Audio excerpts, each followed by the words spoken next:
वजह से आप लोग ये पर्टिकुलर चीजें कैरी आउट कर रहे हो, तो इन that case it becomes a problem, because simple है ना, बाद वाले से कॉपी किया है, बोल दिया अगर मैंने तो क्या कर लोगे, प्रोविजन तो लिखना पड़ेगा ना। जैसे हम लोग टैक्स में नोट्स लिख रहे हैं, सम लिखते हैं, सम में आपको हमेशा क्या बोलती हूँ, notes are the part of your sum, उसके बिना आपको मार्क्स नहीं मिलेगा। नोट्स भी चेक होते हैं, मैं बता सकती हूँ क्या, समझ में आया। सेम इज विद एफआर, जब भी आप लोग एफआर लिख रहे हो ना, तो एफआर के टाइम में भी आपको क्या करना है, आप लोगों को प्रॉपरली पहले provision, that is the Ind AS का जो एक्सप्लेनेशन है वो देना पड़ेगा। आप एकदम वर्ड टू वर्ड मत दो, but at least you should express that particular thing in a proper manner कि इंड एज क्या बोलता है, और फिर आप उसका इफेक्ट। आप अगर डायरेक्टली एक लाइनर में देखिए, डायरेक्टली अगर आप इफेक्ट देने के लिए आ गए, डायरेक्टली आप कैलकुलेशन के लिए आ जाओगे, तो मार्क्स नहीं मिलेगा। भले आपका आंसर करेक्ट है, आपका एक्सप्लेनेशन आपने व्हाट इज की पर्टिकुलर रुपीज रुपीज बराबर लिखा है, आपका अमाउंट भी सही आ रहा है, 5 मार्क का क्वेश्चन है, आपको 2 मार्क ही मिले। और अगर आपने इफेक्ट करेक्टली दिया है, that means you know the provision. ऐसा नहीं कि तुमको प्रोविजन नहीं आता है, प्रोविजन तुमको आता है, बट हम लिखते नहीं। फाइनल लेवल पे आपके प्रैक्टिकल सब्जेक्ट्स में थियोरेटिकल राइटिंग ज्यादा है, इस चीज को समझ लो, और उसके पीछे भी रीजन है। कैलकुलेट कैसे करना है वो तुमने इंटर लेवल पे सीख लिया है। जब क्लाइंट आपके पास आएगा तो वो एक्सप्लेनेशन मांगेगा। फॉर एग्जाम्पल, अगर मेरे को आज एक आईटीआर भरना है, एक पीजीबीपी का आईटीआर भरना है ना, तो calculation is not a problem, because वो सब सॉफ्टवेयर कर लेता है, तुमको वो सब कुछ नहीं करना होता है। बट वो क्यों हो रहा है और कौन सा इफेक्ट देना है ये तुमको पता होना चाहिए, ताकि तुम उसको सही जगह पे फीडिंग कर सको। तो फाइनल लेवल पे they are not testing your calculations पर से, मतलब एकदम प्राइमा फेसी लेवल पे, but they are checking your interpretations, they are checking your explanations, जिसके बेसिस पे आप कैलकुलेशन कर रहे हो। तो यहाँ पे calculation becomes secondary, and your explanation and your interpretation becomes primary. और ये बहुत सारे बच्चे नहीं समझ पाते हैं of the shift from inter to final,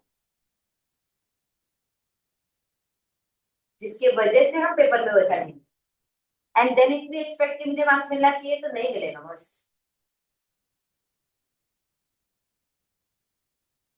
जितना तुम्हारा प्रेपरेशन इंपॉर्टेंट है, उतना एग्जीक्यूशन भी इंपॉर्टेंट है।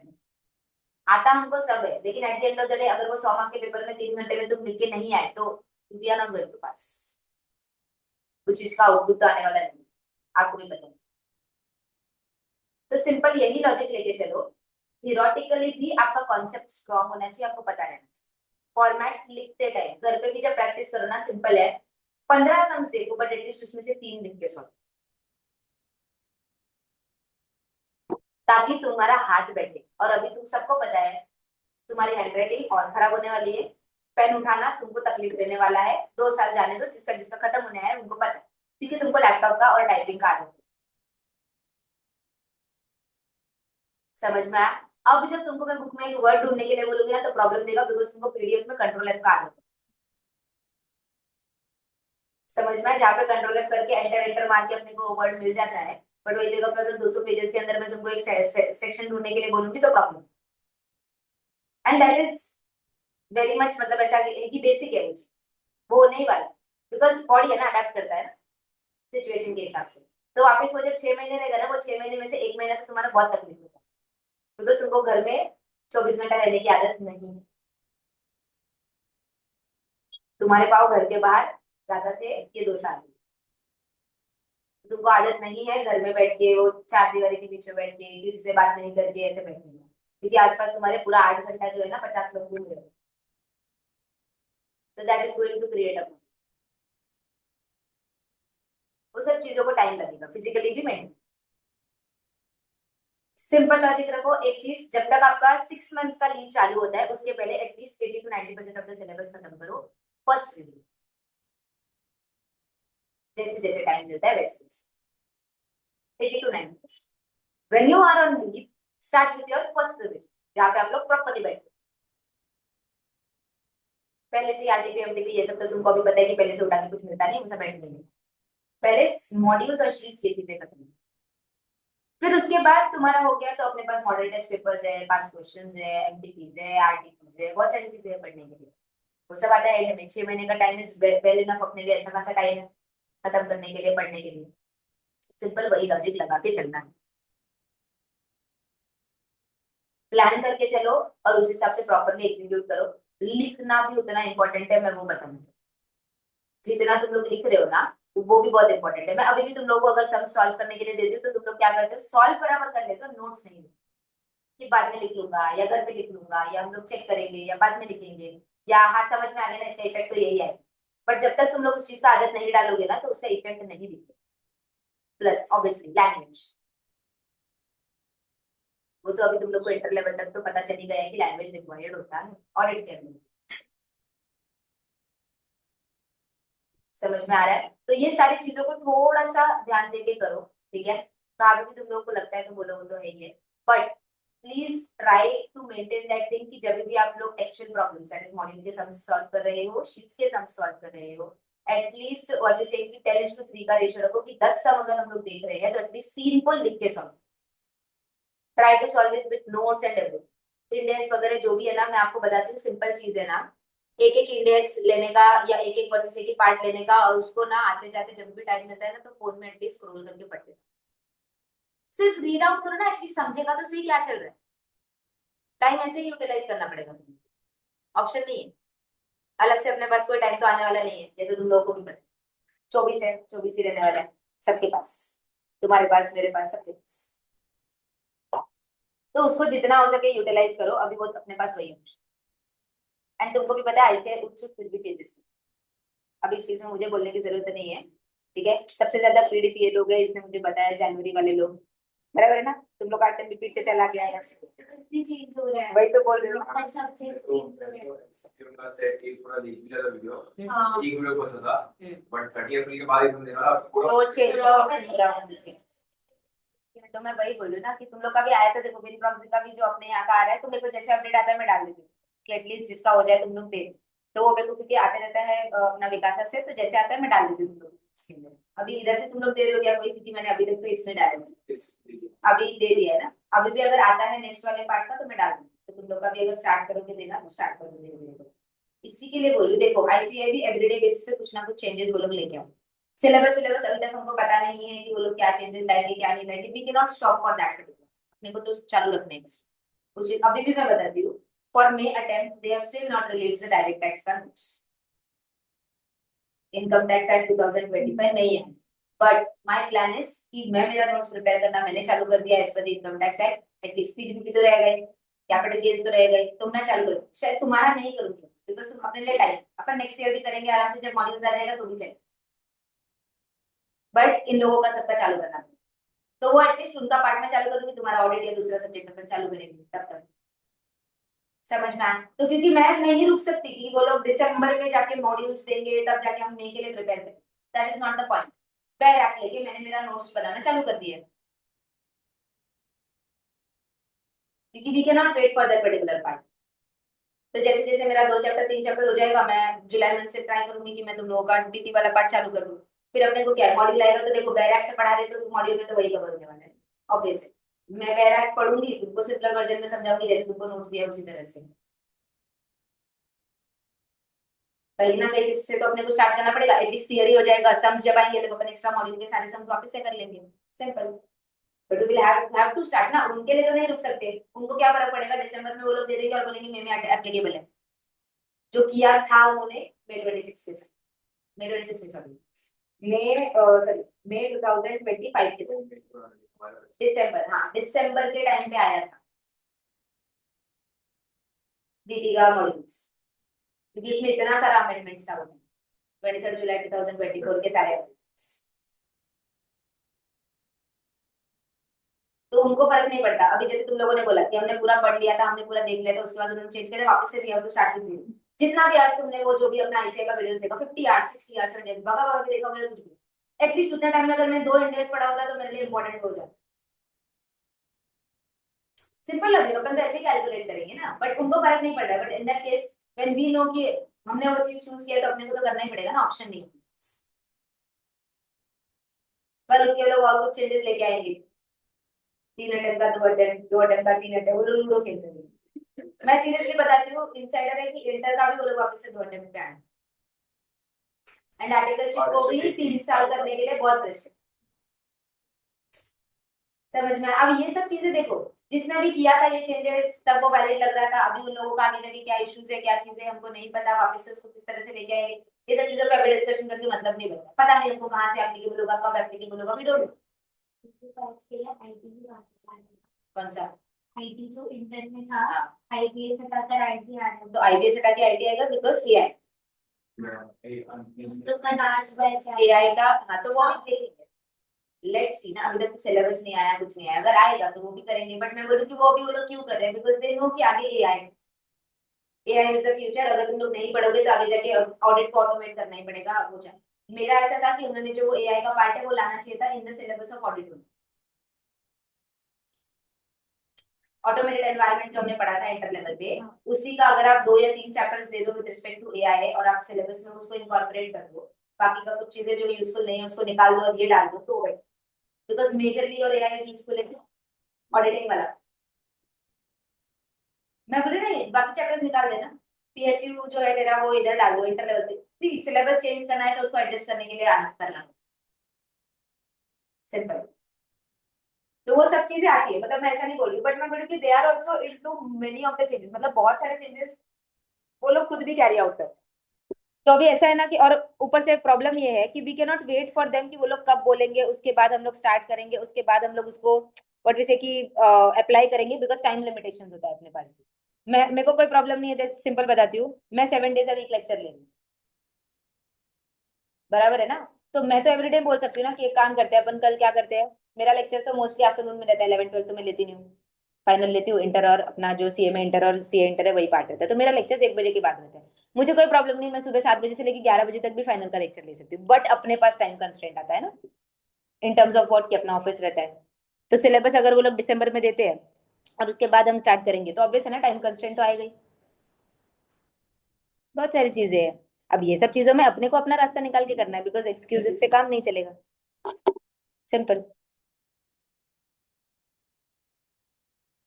तो करो, और ये मैं बताती हूँ ना, जब तक आपका चीजें सॉर्ट आउट होके प्रॉपरली इंस्टीट्यूट के वेबसाइट पे नहीं आता है ना, तब तक वो चीजों पे मत सोचो, उसके पीछे रीजन बताती हूँ, सोच सोच के दिमाग खराब करने से अच्छा है अगर अपने लिए एप्लीकेबल होगा तब जो डिसीजन होगा वो लेंगे, जो है उसके हिसाब से चलते रहो, सिंपल। अभी उस चीज को लेके दिमाग लगा के मतलब नहीं है, आईटी आएगा जो भी आएगा, तभी मैं बोलूँ एक तरह से अच्छा है।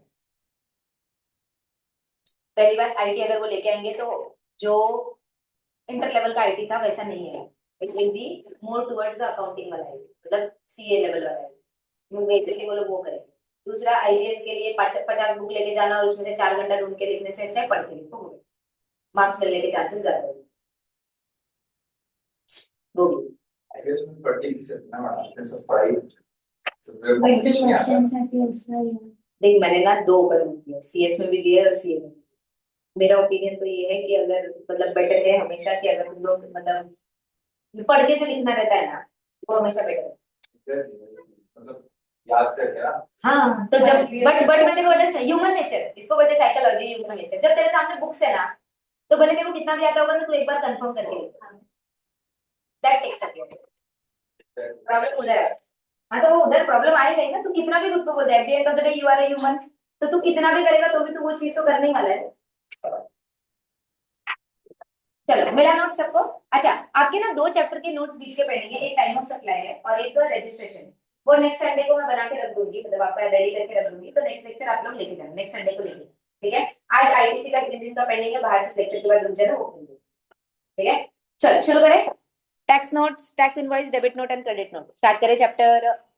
ओके चलो। अच्छा, आईटीसी का हम लोगों ने क्या किया है, अगर आप लोग जिनका बचा हुआ वीडियोस एक बार देख के खत्म करो, उसमें 2 3 सम्स बहुत इंपॉर्टेंट वाले हैं, क्लियर है, ठीक है। तो उसके जो बड़े बड़े सम्स थे ना वो हम लोगों ने खत्म किए हैं, 3 क्वेश्चंस मैंने लास्ट लेक्चर होमवर्क दिए थे आप लोगों को, वो एकदम बेसिक वाले थे, इजी वाले थे, मतलब किया रहेगा कि बाकी बाकी यार प्रैक्टिस एक डाउट है वो कर, वो मतलब सॉल्व कर दूंगी तुम लोगों का, बट मैं बोल रही हूँ कि वो एकदम बेसिक वाले सम्स थे, मतलब सिर्फ आईटीसी एडजस्ट करने वाला सम्स था, जो अपना बड़े वाले सम्स थे वो हम लोगों ने मॉड्यूल पे खत्म कर दिए हैं, और स्टार्टिंग के जो क्वेश्चन थे वो थियरी वाले, तो जब मैं तुमको ओवरऑल वाला क्वेश्चन नंबर 1 वाले जो सम्स हम लोग करेंगे लास्ट में, उसके साथ साथ ये वाले सम्स भी आपको तभी करना, ठीक है। और अभी जो हम लोग ये चैप्टर्स करने वाले हैं, तो जैसे रजिस्ट्रेशन के क्वेश्चंस डिस्कस करने अपने बाकी है, अभी से लेके अपना पूरा जो आईटी का बचा हुआ सिलेबस है ना वो थियोरेटिकल वाला है, that is nothing but what concepts and what is की प्रोसीजरल मैटर्स सारा का सारा आने वाला है।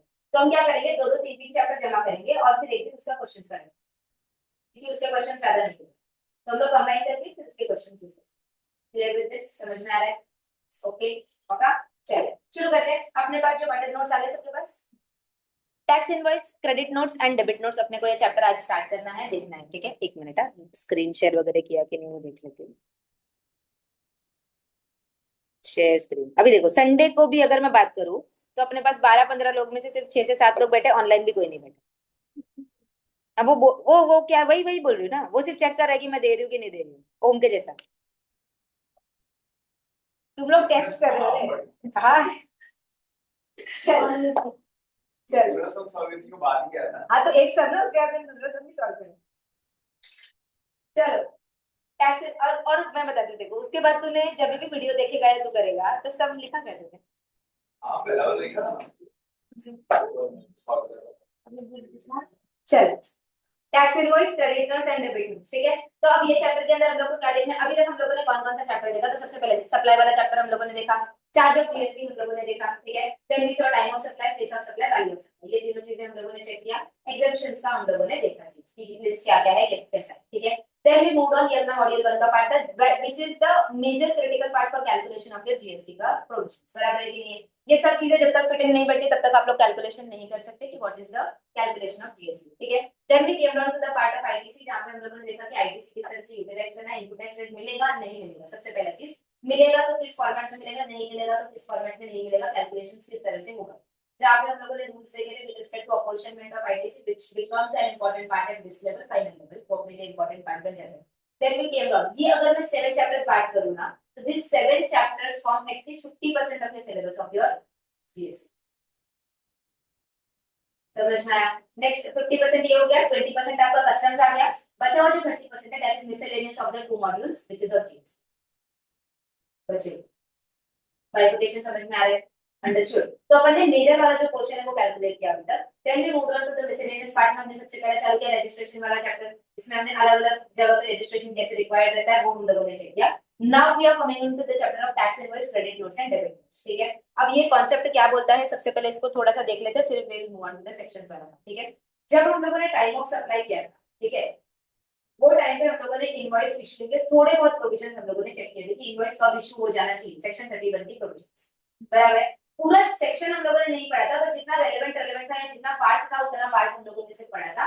बाकी का हमने क्या बोला था, जब चैप्टर आएगा तो पूरा डिटेल में हम लोग सेक्शन वहां पे पढ़ने वाले, ठीक है?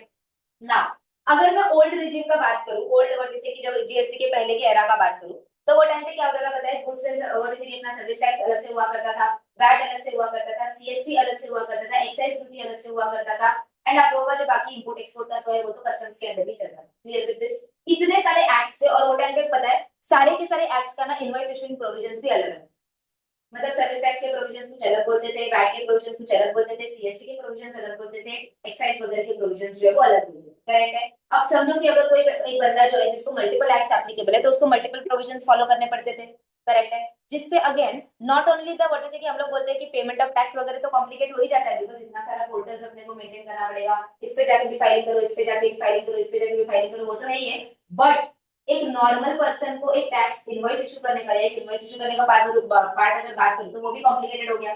बिकॉज एक एग्जांपल देती हूँ, अगर हम लोग व्हाट इज की रेस्टोरेंट्स का बात करें तो वो टाइम पे before GST era it was treated as goods as well as services.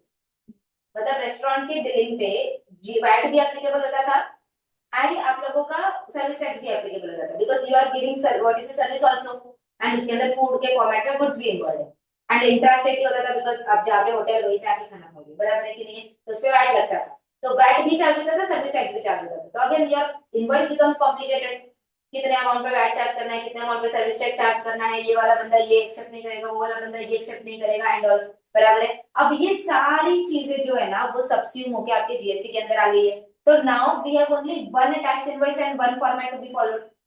बराबर है कि नहीं है? ना अपने को मल्टीपल फाइलिंग्स करने की जरूरत है, ना अपने को मल्टीपल इनवॉइसेस मेंटेन करने की जरूरत है, ना बाकी की व्हाट से की निटिग्रिटीज इश्यूज में आने की जरूरत है। करेक्ट है कि नहीं है? ये एक ही चैप्टर अपने को बता देगा कि आपके जितने भी interstate supply, intrastate supply, goods होने दो, सर्विसेज होने दो, किस तरह से आपका इनवॉइस बनने वाला है। बराबर है कि नहीं है? करेक्ट है। हम लोगों ने ये भी देखा कि अगर आईटीसी का प्रोविजन अपने को लेना है, मतलब आईटीसी अगर केटर करना है तो अपने पास ओरिजिनल इनवॉइस कॉपी होना चाहिए। करेक्ट है। अगर आप आउटवर्ड सप्लाई करते हो और आप पॉलिसी के आउटवर्ड सप्लाई करते हो तो इन दैट केस उसके बेसिस पे इनवॉइस इशू करना पड़ेगा, बिकॉज अपने जितने भी रिटर्न्स और फॉर्म्स है ना वो सब भी उसी बेसिस पे बाइफरकेटेड है। फॉर एग्जांपल, आप जब आउटवर्ड सप्लाई के बारे में बात करते हो तो जीएसटीआर 1 में सारे इनवॉइसेस अपलोड होते हैं, सारा डेटा जाता है। बराबर है कि नहीं? तो अगर आप इनवॉइसेस नहीं इशू करोगे तो इन that case it will create a problem. अगर 1 बराबर फाइल नहीं हुआ तो सामने वाले को क्रेडिट नहीं मिलेगा in the form of 2B। बराबर है, तो वो भी प्रॉब्लम क्रिएट करेगा, बिकॉज बंदा आपके पास से फिर खरीदेगा नहीं, क्योंकि उसका वर्किंग कैपिटल ब्लॉक होगा, because he will not be eligible to take the items. बराबर है कि नहीं? तो उन्होंने जीएसटी के प्रोविजंस को इस तरह से लिंक करके रखा है ना कि अगर जो भी प्रोसेस है ना वो प्रोसेस में अगर एक भी बंदा फेल होता है ना तो उसके आगे का एंटायर चेन विल फेल। समझ में आया? तो उन्होंने प्रोसेस को ही इस तरह से सेट करके रखा है कि अगर एक बंदे ने भी गड़बड़ किया तो आगे के सारे लोगों को फटकार है। सिंपल लैंग्वेज में बोलो तो इसके लिए उन्होंने क्या बोला है कि make people only liable for the next person responsibility. जिससे क्या होगा कि आपको बिजनेस करना है तो आपको रूल फॉलो करना पड़ेगा, otherwise at the end of the day people will not be come to you for purchase. Clear with this part everyone? समझ में आया? तो उन्होंने इस तरह से रूल्स को ड्राफ्ट किया कि आपने चेन बना दिया और चेन में अगर एक भी बंदे ने काम बराबर से नहीं किया तो उसके आगे का पूरा chain break. Understood with this? ठीक है। तो आज जो हम लोग पार्ट पढ़ने वाले हैं ना, tax invoice and all, that becomes also an important part, because tax invoice के अंदर कंटेंट्स क्या क्या होने चाहिए, वो कब तक इशू हो जाना चाहिए, बिकॉज टैक्स इनवॉइस इशू करने के टाइम लिमिट्स पे आपका टाइम ऑफ सप्लाई बेस है, मतलब वो कौन से मंथ में उसका जीएसटी का लायबिलिटी अराइज होगा वो बेस। तो issuing of invoice becomes important. Yes, issuing of invoice becomes important. बराबर है। इसके साथ साथ जो छोटी मोटी चीजें होती है, जैसे फॉर एग्जांपल रिफंड का वाउचर हो गया, पेमेंट का वाउचर हो गया, डेबिट नोट हो गया, क्रेडिट नोट हो गया, ये जो छोटे छोटे पॉलिसी के अलग अलग वाउचर्स अपन मेंटेन करके चलते हैं, उनके लिए भी प्रोविजन उन लोगों ने यहाँ पे डिफाइन करके रख दिया कि किस तरह से इशू करना है, कब इशू करना है, पर्टिकुलर्स क्या होना चाहिए, डेटा क्या। Clear with this part everyone? समझ में आया? ठीक है। आगे जाके जब अपन मॉड्यूल 3 में जाएंगे ना तो अपने पास एक ई वे बिल का भी चैप्टर, ई वे बिल किस तरह से होता है, क्या चीजें रेस करनी पड़ती है। अगर ई वे बिल अपने को रेस करना है तो अगर invoice is important for that part, जब तक इनवॉइस जनरेट नहीं होगा, चीजें नहीं हुई, तब तक आपका office e way bill generation भी क्या हो जाएगा, हॉल्ट हो जाएगा, रुक जाएगा। करेक्ट है कि नहीं? तो ये सारे प्रोविजंस को एक प्रॉपर फॉर्मेट में डालने के लिए invoice becomes an important document to make all things happen. Clear with this part everyone? ठीक है। तो आज हम लोग वही पढ़ने वाले हैं कि अगर टैक्स इनवॉइस करना है तो कैसे करना है। एग्जांपल देती हूँ, अगर समझो आप जीएसटी के अंदर रजिस्टर्ड नहीं भी हो तो भी आपको चलो टैक्स इनवॉइस तो इशू नहीं करना पड़ेगा, बट आपको क्या इशू करना पड़ेगा, बिल ऑफ सप्लाई इशू करना पड़ेगा एटलीस्ट, सो दैट कि आपका वो नॉर्मल इनवॉइस की तरह रहेगा जिसमें जीएसटी इशू नहीं होता है, जीएसटी एप्लीकेबल नहीं होता है, टैक्सेबल नहीं होता है, but you will have to issue the bill of supply. Clear with this part? से कंपोजिशन डीलर हो गया जो सामने वाले से टैक्स नहीं ले सकता बट उसको प्रोविजंस तो फॉलो करना पड़ेगा, तो वो क्या देगा, bill of supply instead of tax invoice. बराबर है कि नहीं? तो ये सारे प्रोविजंस आपको अगर अगर एप्लीकेबल है तो क्या करना है, नॉट एप्लीकेबल है तो क्या करना है, क्या फॉर्मेट को फॉलो करके चलना है, मिनिमम कंटेंट्स कितना रिक्वायरमेंट है, वो सब चीजें उन लोगों ने यहाँ पे अपने को स्पेसिफाई कर दिया। They have not given us the format of invoice. एक चीज याद रखना, उन्होंने अपने को फॉर्मेट नहीं दिया इनवॉइस को, उन्होंने अपने को कंटेंट्स दिया। फॉर्मेट आपको जैसे बनाना है आप बनाओ, जिस तरह से करना है आप करो, बट आप कंटेंट को रखो ये वाला। इसमें आप एक्स्ट्रा कंटेंट डालो हमको कोई प्रॉब्लम नहीं, बट मिनिमम बेयर मिनिमम ये जो हम 8-10 कंटेंट बोले ये तो रहेगा। इसके बाद तुम एक्स्ट्रा कुछ डालो तो वो तुम्हारा लो, because that if you want you can do. Clear with this? शुरू करें? चलो ठीक है। So starting with the part, सबसे पहला इंट्रोडक्शन तो मैंने आपको दे दिया पूरा का पूरा। ठीक है कि भाई अगर आपको पूरा चेन फॉलो करना है, अगर आपको पूरा प्रोसेस फॉलो करना है तो what you have to do is you have to issue the invoices in the correct manner, so that the chain of ITC, the chain of further processing of the what is the goods and services, ये चीजें follow होनी चाहिए। ठीक है। सो relevant definitions एक बार just brush up कर लेते हैं, कोई नया डेफिनेशन आएगा अगर ये चैप्टर का तो हम लोग उसको भी डिस्कस करेंगे। ठीक है। सबसे पहला चीज credit note and debit note का बात करते हैं, आगे जाके जब प्रोविजन आएगा तो डिटेल में बात करेंगे। सिंपल है, डेबिट नोट को आप एक एडिशनल इनवॉइस की तरह मानते हैं। Debit note is like additional invoice. समझो एक इनवॉइस इशू की, ठीक है, समझो कि फॉर एग्जांपल मैंने ओम आया था मेरे पास, ओम ने बोला कि मैम मुझे ना सीए फाइनल का आपके पास क्लास है एग्जाम, ठीक है, तो मैंने उसको बोला कि हाँ एक काम करो 10,000 रुपीज फॉर डायरेक्ट टैक्स, आप डायरेक्ट टैक्स का ये क्लास है। ठीक है। अब अगर उसने 10,000 रुपीज मुझे दे दिया, मैंने उसको इनवॉइस भी इशू कर दिया, उसने पेमेंट कर दिया, सारी चीजें हो गई। ठीक है। आधे घंटे बाद वो वापस आया, बोला कि मैम बुक्स का क्या, तो मैंने बोला बुक्स का तो 500 रुपीज एक्स्ट्रा है। एग्जाम्पल मैंने उसको क्या बोला, बुक्स का क्या है, 500 रुपीज एक्स्ट्रा देना पड़ेगा। तो बोलेगा मैम 500 ले लो, बट मैं बोलूंगी कि अरे देखो सर्विस तो एक ही है, डायरेक्ट टैक्स का लेक्चर्स जिसका ही बुक है, तो मैं वापस से नया इनवॉइस नहीं इशू कर सकती फॉर जस्ट बुक्स। बराबर है, बट मुझे उसको 500 चार्ज तो करना है। which is with relation to the same invoice, और इनवॉइस अभी वापस एडिट नहीं कर सकते बिकॉज वो तो बन गया है, ऐसे इनवॉइस एडिट करने दे दिया तो हो गया, बराबर है ना। फिर ऑडिट में प्रॉब्लम आएगा, करेक्ट है। तो हम लोग क्या कर पॉलिसी की एडिट करने तो नहीं दे सकते, ठीक है। तो इन दैट केस यहाँ पे क्या कर सकते हैं हम लोग, डेबिट नोट इशू कर सकते हैं। डेबिट नोट में मैं क्या करूंगी, वो इनवॉइस का रेफरेंस नंबर दे दूंगी कि ये इनवॉइस से रिलेटेड हमने क्या किया है, डेबिट नोट इशू किया है, 500 रुपीज का उसको एक्स्ट्रा चार्ज लगा दूंगी और वो मुझे क्या कर देगा, 500 rupees with respect to that take. जब भी ऑडिटर भी आएगा या जब जीएसटी का भी पार्ट होगा तो इन दैट केस हम दे देंगे कि ये इनवॉइस था, ये यही इनवॉइस से रिलेटेड एक एडिशनल पेमेंट था जिसके लिए हमने डेबिट नोट। तो debit note is nothing but when the invoice value increases after the issuing of the invoice, तो वो इंक्रीमेंट को दिखाने के लिए हम क्या यूज करते हैं, जनरली डेबिट नोट यूज करते हैं। Clear with this part everyone, ठीक है। तो debit note means a document issued by the registered person under subsection 3 और सेक्शन 34। तो जब सेक्शन 34 पढ़ेंगे तब हमको आ जाएगा, सेक्शन 34 का बेसिक रूल यही बोलता है जो मैंने आपको बोला। क्लियर विद दिस, तो डेबिट नोट याद रहेगा एज एन एडिशनल इनवॉइस का एक पार्ट, समझ में। क्रेडिट नोटिस, जब आपको इनवॉइस का वैल्यू रिड्यूस करना है, कम करना है, तो आप क्रेडिट नोट यूज करते हैं। क्रेडिट नोट जो है ना वो दो टाइप का होता है, एक होता है फाइनेंशियल क्रेडिट नोट और दूसरा होता है GST credit. GST credit note वो होता है जहां पे आप लोग जब इनवॉइस वैल्यू कम कर रहे हो तो आप जीएसटी को भी कम, समझ में आया। मेरे को बोला कि मैम डिस्काउंट दे दो कुछ, तो मैंने उसको बोला कि एक काम कर 1000 रुपए का डिस्काउंट। अगर मैंने इनवॉइस जस्ट इशू किया था और इशू करने के टाइम पे मैंने उसको वापस ये बोला था कि अगर आप आगे जाके ऐसा ऐसा करोगे ना तो आपको डिस्काउंट मिलेगा, समझो कि उसका कोई तो एक पर्टिकुलर कंडीशन था, मैंने उसको बोला कि ये कंडीशन फुलफिल हो जाएगा तो देखो 1000 रुपए का डिस्काउंट मिल जाएगा, ठीक है। उसने बोला कि देखो मैम कंडीशन तो पहले ही सेट हो गया था, बराबर है, तो मेरे को डिस्काउंट अभी मिलना चाहिए, तो आप 1000 रुपए का डिस्काउंट मिलेगा।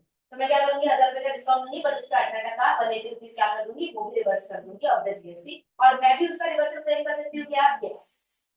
तो मेरा भी output tax liability for the next month की reduce by that amount, correct है। बट समझो कि वो मैंने उसको बोला था 10,000 रुपए का तेरा थोड़ी सी लेक्चर है, तू पेमेंट करना 2 महीने के बाद, 2 महीने के बाद वो आया बोलता है मैम 9,000 दे दो ना, ऐसा क्या कर रही, ठीक है। मैं बोला चल ठीक है, बट वो टाइम पे this discount was not discussed at the time of sale supply, बराबर है कि नहीं। तो इन दैट केस मैं वो डिस्काउंट का रिवर्सल ले सकती हूँ क्या जीएसटी का, नहीं, because it is a post supply discount जो हम लोगों ने पढ़ा, बराबर है कि नहीं। पोस्ट सप्लाई डिस्काउंट मतलब जब सप्लाई होने के बाद आप डिस्काउंट को डिस्कस करते हो और इशू करते हो तो उसको हम क्या बोलते हैं, पोस्ट सप्लाई डिस्काउंट। इसमें आपको इसका आईटी से रिवर्स करने नहीं मिलता है, तो यहाँ पे जब मैं क्रेडिट नोट इशू करूंगी तो that will be only with respect to 1000 rupees, not with respect to additional 180 rupees. तो ऐसे वाले क्रेडिट नोट को हम क्या बोलते हैं, फाइनेंशियल क्रेडिट नोट, जिससे अकाउंटिंग एंट्री 1000 का पास हो जाएगा but effect in GST will be 0।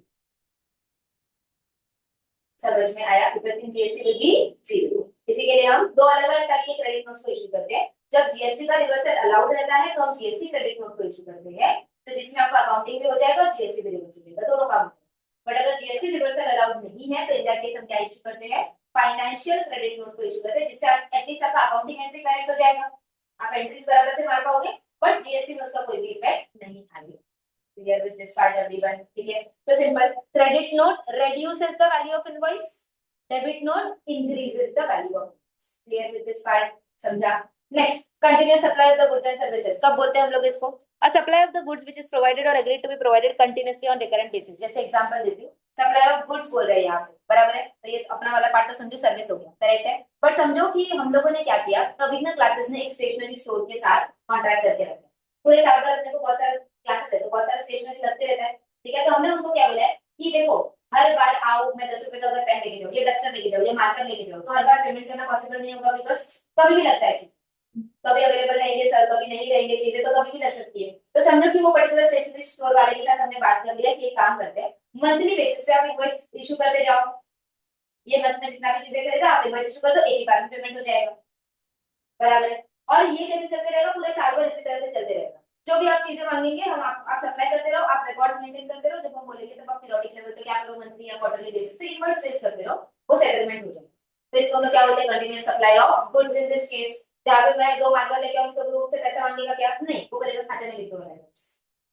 समझ में। और वो क्या करेगा, पीरियोडिक लेवल पे मुझे क्या करेगा, स्टेटमेंट इशू कर देगा या इनवॉइस इशू कर देगा, जिसके बेसिस पे फिर बाद में अकाउंट्स डिपार्टमेंट क्या कर देगा, पेमेंट वगैरह क्या करेगा। Clear with this part everyone, समझ में। तो इसको क्या बोल सकते हैं, कंटीन्यूअस सप्लाई ऑफ गुड्स बोल सकते हैं हम लोग इसको, करेक्ट है। दूसरा, रेस्टोरेंट वाला बंदा, रेस्टोरेंट वाला बंदा एवरी डे बेसिस पे सब्जी उठाता है, वहां पे कंटीन्यूअस सप्लाई ऑफ गुड्स वाला पार्ट हो सकता है, जहाँ पे आप क्या करते हो, कॉन्ट्रैक्ट कर लेते हो, महीने भर में या 2 महीने 3 महीने में सेटलमेंट कैरी आउट करते हो, बिकॉज चीजें तो एवरीडे लगने वाली है, या राशन वाले शॉप के साथ उसने ऐसा डीलिंग करके रखा है, कंटिन्यूस सप्लाई ऑफ गुड्स चलते रहेगा चलते रहेगा चलते रहेगा, मंथली बेसिस पे या क्वार्टरली बेसिस पे बिलिंग होगा, उसके बेसिस पे पेमेंट कैरी आउट होगा, क्योंकि everyday you can not sit and settle this kind of जो आपके लिए रिकरेंट बेसिस पे use. Clear with this part everyone, correct है? तो क्या बोल रहे देखो, a supply of the goods which is provided or agreed to be provided continuously or on recurrent basis, मतलब कंटीन्यूअस बेसिस पे नहीं भी रहेगा तो भी चलेगा, जब लगा तब आप बार बार जाके आप ले रहे हो तो भी चल जाएगा। क्लियर है? Whether under a contract, whether और not by means of a wire, cable, pipeline और अदर कंडक्ट, मतलब नॉट नेसेसरी कि ये सब चीजें ही होनी चाहिए। जैसे एग्जांपल, अपने घर पे वाईफाई का जो सप्लाई आता है वो क्या है? कंटीन्यूअस सप्लाई है, करेक्ट है? गैस का अगर पाइपलाइन के थ्रू सप्लाई आ रहा है तो वो भी क्या है? Continuous supply. सिलेंडर वाला is not a continuous supply, but pipeline wala is a continuous supply. Clear है? ठीक है? For which the supplier issues the invoices to the recipient on a regular or a periodic basis. समझ में आया? तो regular basis, periodic basis कुछ भी हो सकता है। मैंने मंथली एग्जांपल या मंथली भी हो सकता है, क्वार्टरली भी हो सकता है। जैसे एग्जांपल देती हूँ, आपके घर में जो पानी आता है, म्युनिसिपैलिटी का जो पानी आता है, म्युनिसिपल केडीएमसी का, उसका बिल दे देता है एवरी 6 मंथ्स जनरली। 6 मंथ्स के बाद आपका एक बिल आता है, नेक्स्ट 6 मंथ को वापस से बिल आता है। आपको क्या करना पड़ता है? जनरली कुछ कुछ बिल्डिंग ऐसा करते हैं कि अपने मेंटेनेंस की इसमें इंक्लूड करवा के ले लेते हैं, जो कंबाइन करके पे कर देते हैं, या तो आपको खुद इंडिविजुअली जाके केडीएमसी के ऑफिस में जाके पे करना है, डिपेंडिंग हर एक बिल्डिंग का अलग अलग, और सिटी सोसाइटी का अलग अलग लॉजिक, करेक्ट है कि नहीं? तो बट वो लोग कैसे करते हैं? 6 महीने का एक साथ दे चुके। तो उन्होंने यहाँ पे क्या किया, वो पीरियड को डिफाइन नहीं किया, because period can be different for different businesses. तो उन्होंने बोला तुम्हारे लिए तुम तुम्हारा पीरियड देखो ना, वो महीना भी हो सकता है, वो क्वार्टर भी हो सकता है, वो 6 मंथ्स भी हो सकता है, year भी हो सकता है। जैसे वाईफाई वाला ईयरली लेता है, साल भर का एक साथ ले लिया। केबल वाला जो है जनरली वो क्या करता है? ईयरली ले लेता है, मंथली ऑप्शन भी देता है, ईयरली ऑप्शन भी देता है, 6 मंथ का ऑप्शन देता है। आप जो ऑप्शन सेलेक्ट करो उसके बेसिस पे बिलिंग करता है ना वो, करेक्ट है? तो इसी के लिए उन्होंने बोला रेगुलर और periodic basis and include supply of the goods as the government में subject to the condition as by the notification specified. तो जो जो गवर्नमेंट नोटिफाई करते रहेगा वो कंटिन्यूअस सप्लाई के अंदर वो लोग डालेंगे। Clear with this? Just last line में पावर देके रखा है सेंट्रल गवर्नमेंट को, अगर उनको यहाँ पे कुछ नोटिफिकेशन डालना है या कुछ नोटिफाई करना है तो दे क्या। Clear with this? ठीक है? सेम बेसिस पे कंटिन्यूअस सप्लाई ऑफ सर्विस भी आ जाता है, जिसका एग्जांपल इज अपना class lectures. This is what continuous supply of service, जो अगर मैं फाइनल लेवल का बात करूं वो तो that is spanning over the period of 2 years. बराबर है कि नहीं? करेक्ट है? अब इसमें क्या हो सकता है? पीरियोडिक बेसिस पे भी पेमेंट हो सकता है, अपफ्रंट पेमेंट भी हो सकता है, इंस्टॉलमेंट या स्कैटर्ड बेसिस पे भी पेमेंट हो सकता है, it depends on case to case basis. Clear है? तो supply of service which is provided और agreed to be provided continuously और on recurrent basis under the contract for a period exceeding 3 months with a periodic payment obligation. बराबर है कि नहीं? तो यहाँ पे उन्होंने देखो गुड्स के केस में ना उन्होंने पीरियड स्पेसिफाई नहीं किया, बट उन्होंने यहाँ पे क्या बोला? एटलीस्ट वो जो सर्विस है ना वो 3 महीने से ज्यादा के लिए होनी चाहिए कंटीन्यूअस बेसिस।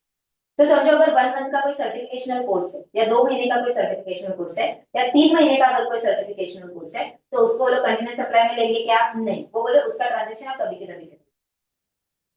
3 महीने से ज्यादा अगर कुछ चलेगा तो उसको हम क्या बोलेंगे? कंटिन्यूअस सप्लाई ऑफ सर्विस के केस में लेकर आएंगे। Clear with this part everyone? ठीक है? Include supply of the services as government में नोटिफाइड। अंडरस्टूड? तो ये भी यहाँ पे पावर देके रखते हैं, continuous supply of the goods as well as services. समझ में आया? ठीक है? चलो, डॉक्यूमेंट क्या होता है? रिटन या प्रिंटेड रिकॉर्ड्स। डॉक्यूमेंट आप लोग को इलेक्ट्रॉनिक रिकॉर्ड्स भी चलेगा और फिजिकल रिकॉर्ड्स भी चलेगा, दोनों चीजें चलती है। करेक्ट है कि नहीं है? ठीक है? आईटी एक्ट के अंदर अगर आप लोग व्हाट से कि what is data recorded generated images और साउंड स्टोर्ड रिसीव्ड और sent in electronic form, microfilm और computer generated microfilm will also be allowed, मतलब any kind of thing which is PDF भी चलेगा, that is all also considered under document.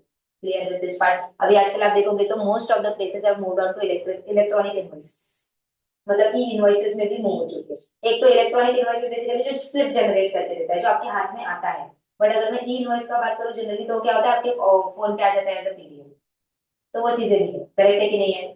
Yes. तो वो सारा भी आपका इनवॉइस जो है वो ऑनलाइन ही आता है, कहीं पे भी आप लोगों का ऐसा नहीं है कि देता है। जोमेटो का बोलो, ओला का बोलो, उबर का बोलो, आपको इनवॉइस निकालना है तो पीडीएफ फॉर्मेट में आप कभी भी क्या कर सकते हो? डाउनलोड करके निकाल सकते हो। Clear with this? ठीक है? नेक्स्ट, एग्जाम सप्लाई सबको पता है। Exempt supply such kind of supply which is या तो नील रेट है, या तो नॉट लिवेबल टू टैक्स है, या तो फिर जो आपके नॉन टैक्सेबल सप्लाईज है वो भी आपके किसके अंदर यूज हो जाते हैं? एग्जाम सप्लाईज के अंदर आ जाते हैं। दैट इज पेट्रोल, डीजल और वो वाला पार्ट भी आप लोगों का आ जाएगा। इनवॉइस और टैक्स इनवॉइस मतलब क्या होगा? सेक्शन 31 जो भी हम लोग डिस्कस करने वाले हैं। ठीक है? क्वार्टर 3 मंथ्स, अप्रैल मई जून जुलाई अगस्त सितंबर अक्टूबर नवंबर दिसंबर जनवरी फरवरी मार्च। ठीक है? रिटर्न, जो भी रिटर्न्स हम लोग यहाँ पे फाइलिंग करेंगे वो नंबर, इसके आगे वाले चैप्टर्स में अपने को रिटर्न्स भी पढ़ने हैं। Clear with this? तो डेफिनेशंस क्लियर है? ठीक है? धीरे धीरे करके अगर आप देखोगे तो आपके डेफिनेशंस कम होते जा रहे हैं। गुड्स सर्विसेज अभी उन्होंने फर्स्ट पूरे मॉड्यूल में अपने को सिखाया, अभी उन्होंने बंद कर दिया। वो लोगों का एक्सपेक्टेशन है कि अभी तक शायद तुमको याद हो गया सप्लायर कौन होता है, रेसिपिएंट कौन होता है, वो सब चीजें तो अभी हो गया ना। करेक्ट है? तो अभी उन लोग सिर्फ उतने ही रेलेवेंट डेफिनेशंस दे रहे हैं जो चैप्टर के लिए इंपॉर्टेंट। डन? शुरू करें? चलो, टैक्स इनवॉइस सेक्शन 31 हम लोगों को क्या बोलता है वो देख लेते हैं, ठीक है। सो अ रजिस्टर्ड पर्सन, सबसेक्शन 1 अपने को सेक्शन 31 का क्या बोलता है, ठीक है। A registered person supplying taxable goods shall before और एट द टाइम ऑफ, पहले गुड्स का बात करें हम लोग यहाँ पे, ठीक है। Removal of the goods for supply to the recipient where the supply involves movement of goods, or delivery of the goods or making available thereof to the recipient in any other case. Sorry. Issue a tax invoice showing the description, quantity and value of the goods, the tax charge thereon, and such other particulars as may be prescribed. तो ये हम लोगों ने time of supply के time पे पढ़ा था कि अगर गुड्स का मूवमेंट इन्वॉल्व है तो जिस टाइम पे आप अपने फैक्ट्री गेट से गुड्स को निकालते हो वो टाइम पे इनवॉइस इशू हो जाना चाहिए। Clear with this. और दूसरा, अगर गुड्स का मूवमेंट इन्वॉल्व नहीं है, जैसे हम लोगों ने बोला था कि एक एसी है यहाँ, समझो कि ये रूम में अगर सेल करे तो उसके अंदर एसी भी सेल करे, तो एसी तो मूव नहीं हो रहा है from this place to another place, तो जिस टाइम पे आपने डिलीवरी मतलब ये गुड्स अवेलेबल करवा दिया सामने वाले पर्सन को, वो टाइम तक आपका इनवॉइस क्या हो जाना चाहिए, इशू हो जाना चाहिए। Last date for issuing of the invoice, बराबर है, करेक्ट है। Provided that the government may on the recommendation of the council by notification specify the categories of supplies in which tax invoice will be issued within such time and manner as may be prescribed। तो more period of the time या high period of the time दे सकते हैं, ऐसा provision का सिर्फ approval जो है आप मतलब सेंट्रल गवर्नमेंट को पावर देके रखते हैं, कभी उनको यूज करना रहा तो वो लोग कर सकते हैं। क्लियर विद दिस पार्ट, ठीक है। देन सबसेक्शन 2 हम लोगों को क्या बोलता है, a registered person supplying taxable services shall before or after the provision of service but within the prescribed time period issue the tax invoice showing description, value, tax charge thereon and such the particulars as prescribed, provided the government may on the recommendation of the council specify category of services, जहाँ पे such period of time के अंदर भी issue किया तो भी चलेगा, subject to the condition mentioned therein specify the categories of services, जहाँ पे any other document other than tax invoice will also be okay to be issued and second tax invoice may not be issued, नहीं भी किया तो भी चलेगा। Services के case में कब इशू करना पड़ता है, प्रोविजन ऑफ सर्विसेज ना वहां से लेके 30 डेज के अंदर इशू करना पड़ता है, तो अभी रूल्स के अंदर दिया हुआ है ना, बराबर है। तो हम क्या करते हैं, हमने सबसेक्शन 1 और 2 पढ़ लिया, तो इसी का रेलेवेंट जो रूल्स है वो भी देख के आ जाते हैं हम लोग पहले, करेक्ट है।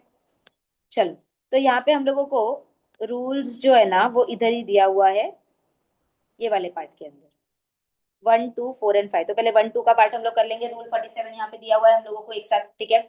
क्या दिया है देखो यहाँ पे, time limit for issuance of the invoice. तो अगर रजिस्टर्ड पर्सन के बारे में हम लोग बात करें, ठीक है, registered person supply taxable goods shall issue the invoice eight the time of removal of the goods, या तो फिर आपने गुड्स रेसिपिएंट को अवेलेबल करवा दिया तब तक आपको इशू करना पड़ेगा, बराबर है कि नहीं है। प्रोविजन यहाँ पे उन्होंने वही देख के रखा है। सर्विसेज के केस में हम लोग को क्या बोला है, बिफोर और after the provision of the service but with in a period of 30 days from the issuing of the invoice. तो जिस दिन आपने प्रोविजन ऑफ सर्विस दिया, आज अगर सर्विस दिया है तो आज से लेके 30 डेज तक का टाइम आपके पास इनवॉइस इशू करने के लिए, बराबर है कि नहीं। अदरवाइज अपना time of supply will be provision और date of payment whichever is earlier, invoice time पे इशू कर दिया तो invoice of payment whichever is earlier, लेकिन अगर इनवॉइस इशू नहीं किया तो प्रोविजन ऑफ सर्विस और पेमेंट व्हिचएवर इज अर्लियर, बराबर है कि नहीं।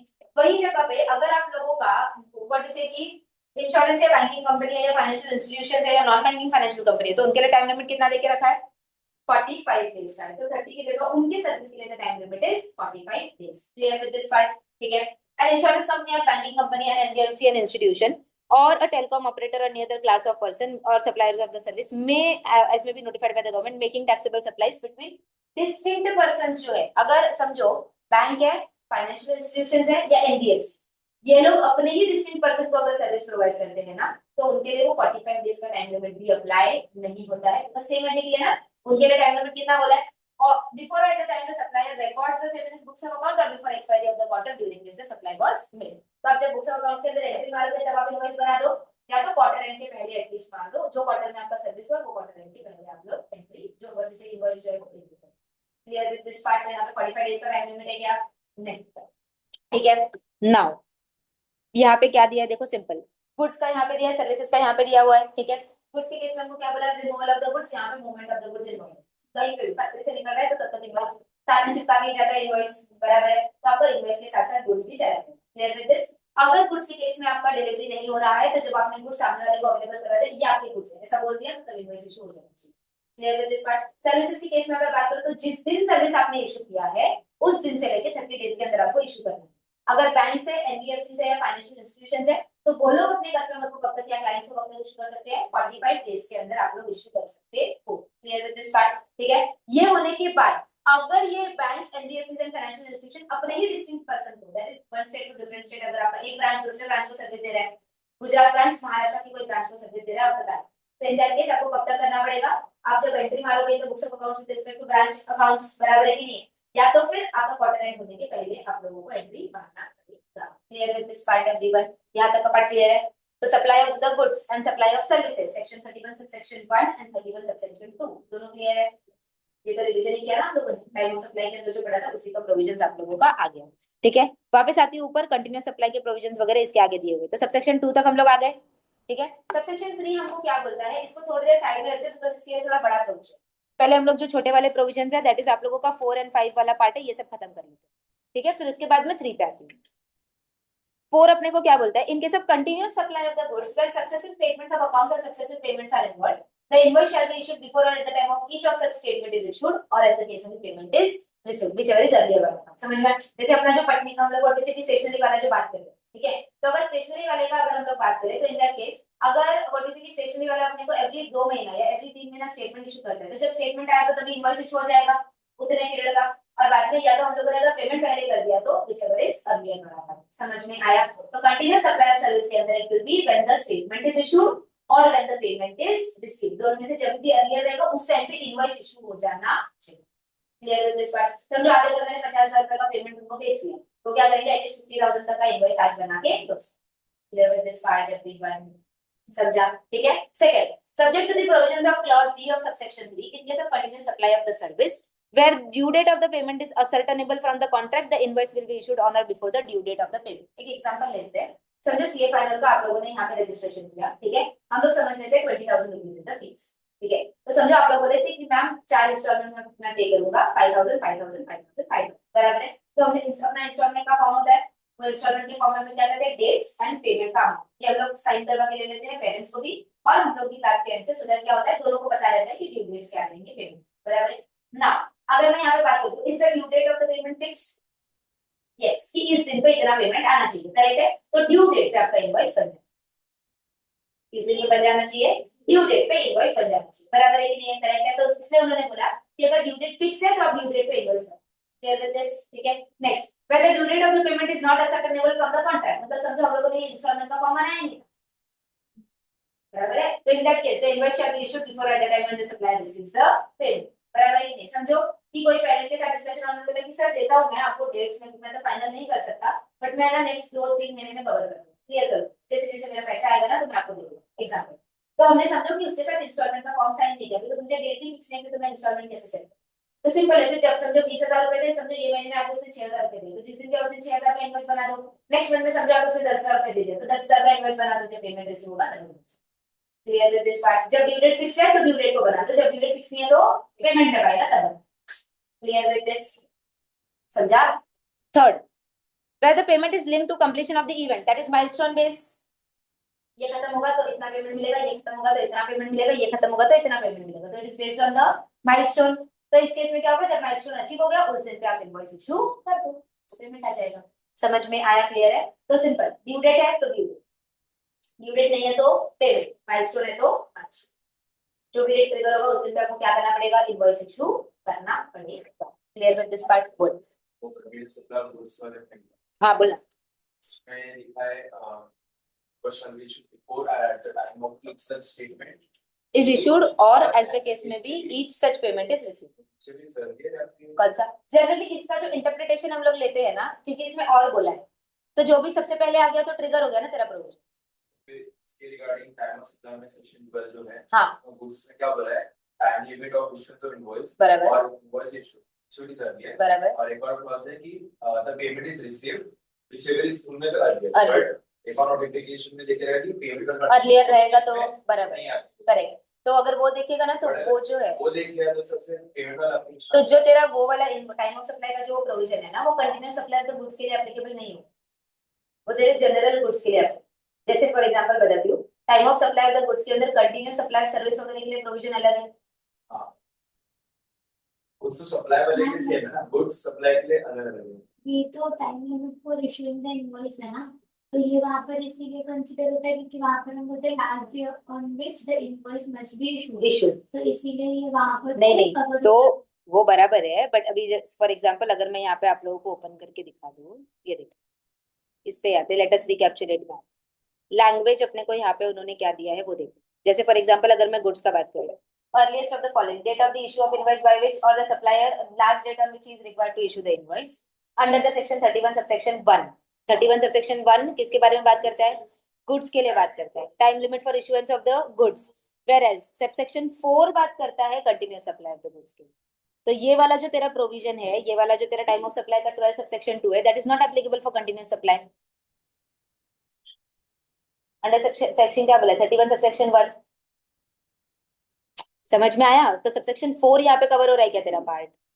नहीं कवर हो रहा है, बराबर है। Date on which the supplier receives the payment that is entering in the books of accounts और crediting in the bank whichever is there, वो तो अपना प्रोविजन आ गया, बराबर है। तो इनवॉइस के लिए उन्होंने रेफर कौन सा किया? 31 subsection 1 which is the normal वाला केस। समझ में आया? वो प्रोविजन उधर आता नहीं है। Time limit for raising the invoice जो ये वाला पार्ट है आप लोगों का, ये किसके लिए दिया है आप लोगों को? Before eight the time of removal of the goods या व्हाट वी से कि डिलीवरिंग द गुड्स। तो इन लोगों ने सिर्फ 31(1) ही यहाँ पे कवर किया है। समझ में आया? उससे पेमेंट वाला है। कौन सा? हाँ, वो पेमेंट वाला एप्लीकेबल होना चाहिए, क्योंकि यहाँ पे उन्होंने वो चीज को स्पेसिफाई नहीं किया। इसके लिए मैंने आपको बोला कि जो आपका 12 सबसेक्शन 2 जो पार्ट है ना, वो सिर्फ और सिर्फ तुम्हारे नॉर्मल गुड्स को कवर करता है, क्योंकि वहां पे उन्होंने रेफरेंस किसका दिया? 31 सबसेक्शन 1 का दिया, 31 सबसेक्शन 4 का दिया क्या? नहीं।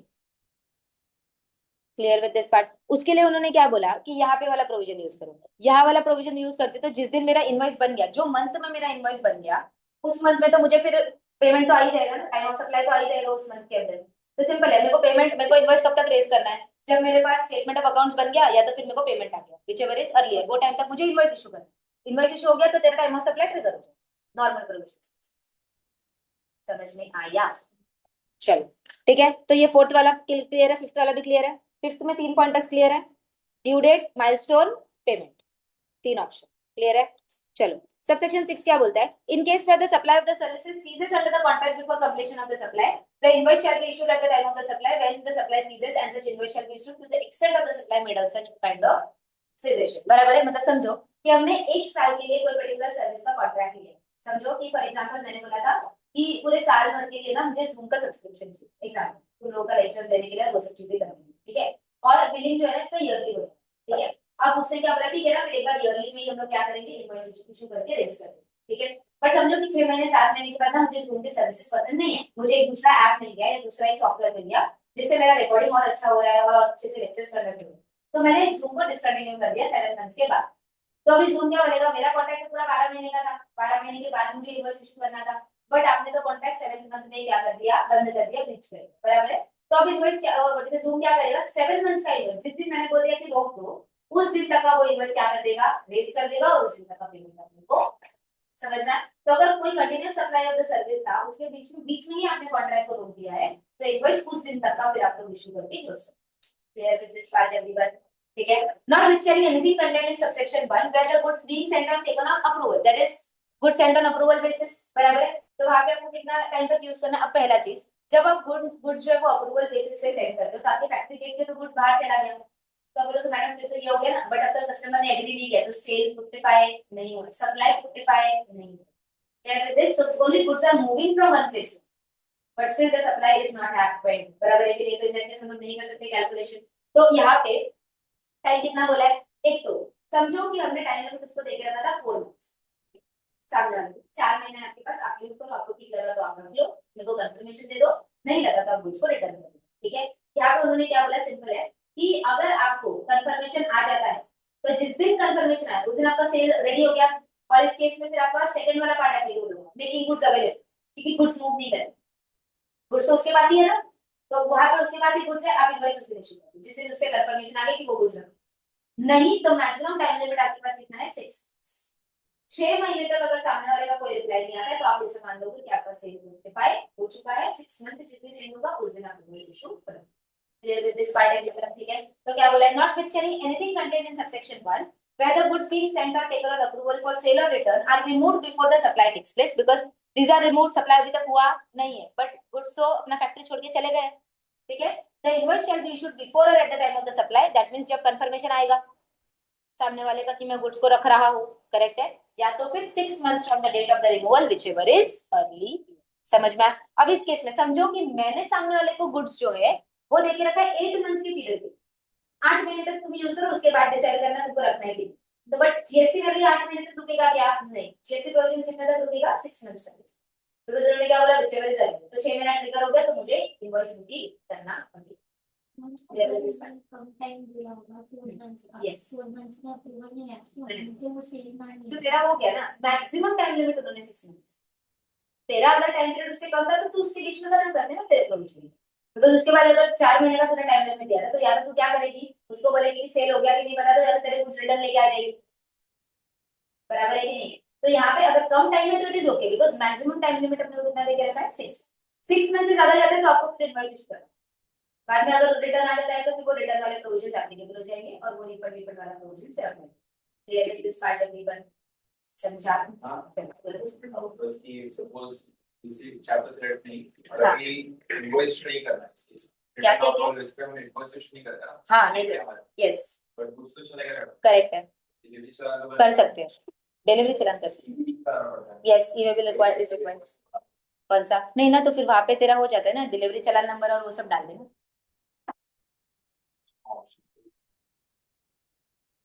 एक बार उधर देख, वो ऑप्शन रहेगा, बिकॉज ये सारे ऑप्शन जब आपके पास अवेलेबल है ना, क्योंकि जब तू सप्लाई करेगा डिस्टिंक्ट पर्सन को भी या वो वाला पार्ट भी आता है, तो वो सब चीजों के लिए भी ऑल्टरनेटिव नंबर अपने पास होता है. तो generally under the delivery challan you can issue by issuing the e bill, तो वो पार्ट चलेगा, कोई प्रॉब्लम नहीं. समझ में आया क्या? बाद में जब आप रहेगा तब इनवॉइस भेज. क्योंकि जब तक तू इनवॉइस, अगर तू ये मंथ में इनवॉइस इशू नहीं करेगा तो ये मंथ में तेरा पेमेंट भी नहीं आएगा ना, डिलीवरी चलान की बेसिस पे पेमेंट नहीं है. अंडरस्टूड? चलो डन, यहाँ तक का पार्ट हो गया. तो पहले इनका सबसेक्शन का भी हम लोग एनालिसिस देख लेते हैं, फिर अपना सबसेक्शन 3 पढ़ के हम वो 3 वाला एनालिसिस अलग से देखेंगे. ठीक है, तो यहाँ तक हम लोग का हो गया था. इनके सब continuous supply of the goods, तो यहाँ पे हमको क्या करना पड़ेगा, सक्सेसिव स्टेटमेंट या तो successive payments, whichever are received, उसके बेसिस पे आप लोग क्या करोगे, इनवॉइस इशू कर दोगे. सर्विसेज के बारे में बात करूं तो सिंपल है, यहाँ पे कब करना पड़ेगा, अगर ड्यू डेट है तो ड्यू डेट पे करना पड़ेगा, माइलस्टोन है तो माइलस्टोन बेसिस पे करना पड़ेगा, नहीं तो फिर पेमेंट, जिस दिन पेमेंट आया उस दिन आप करो. Clear with this? ठीक है. Next, where supply ceases before the completion, तो जिस दिन तक का सप्लाई हुआ है उस दिन तक का बिलिंग कर दो कैलकुलेट, और उस दिन तक का सप्लाई का सर्विसेज आप लोग बिल करके कर दो. Clear with this part? Contract breach हो रहा है ना फिर यहाँ पे, तो जिस दिन पे ब्रीच हो उधर तक का तो पैसा लोगे ना, वो तो आपका पैसा है. करेक्ट है, तो वो आप लेके खत्म करो. ठीक है. Goods sent on sale or return basis before at the time of supply or 6 months from the date of removal is the maximum time limit, whichever is early. Clear with this part?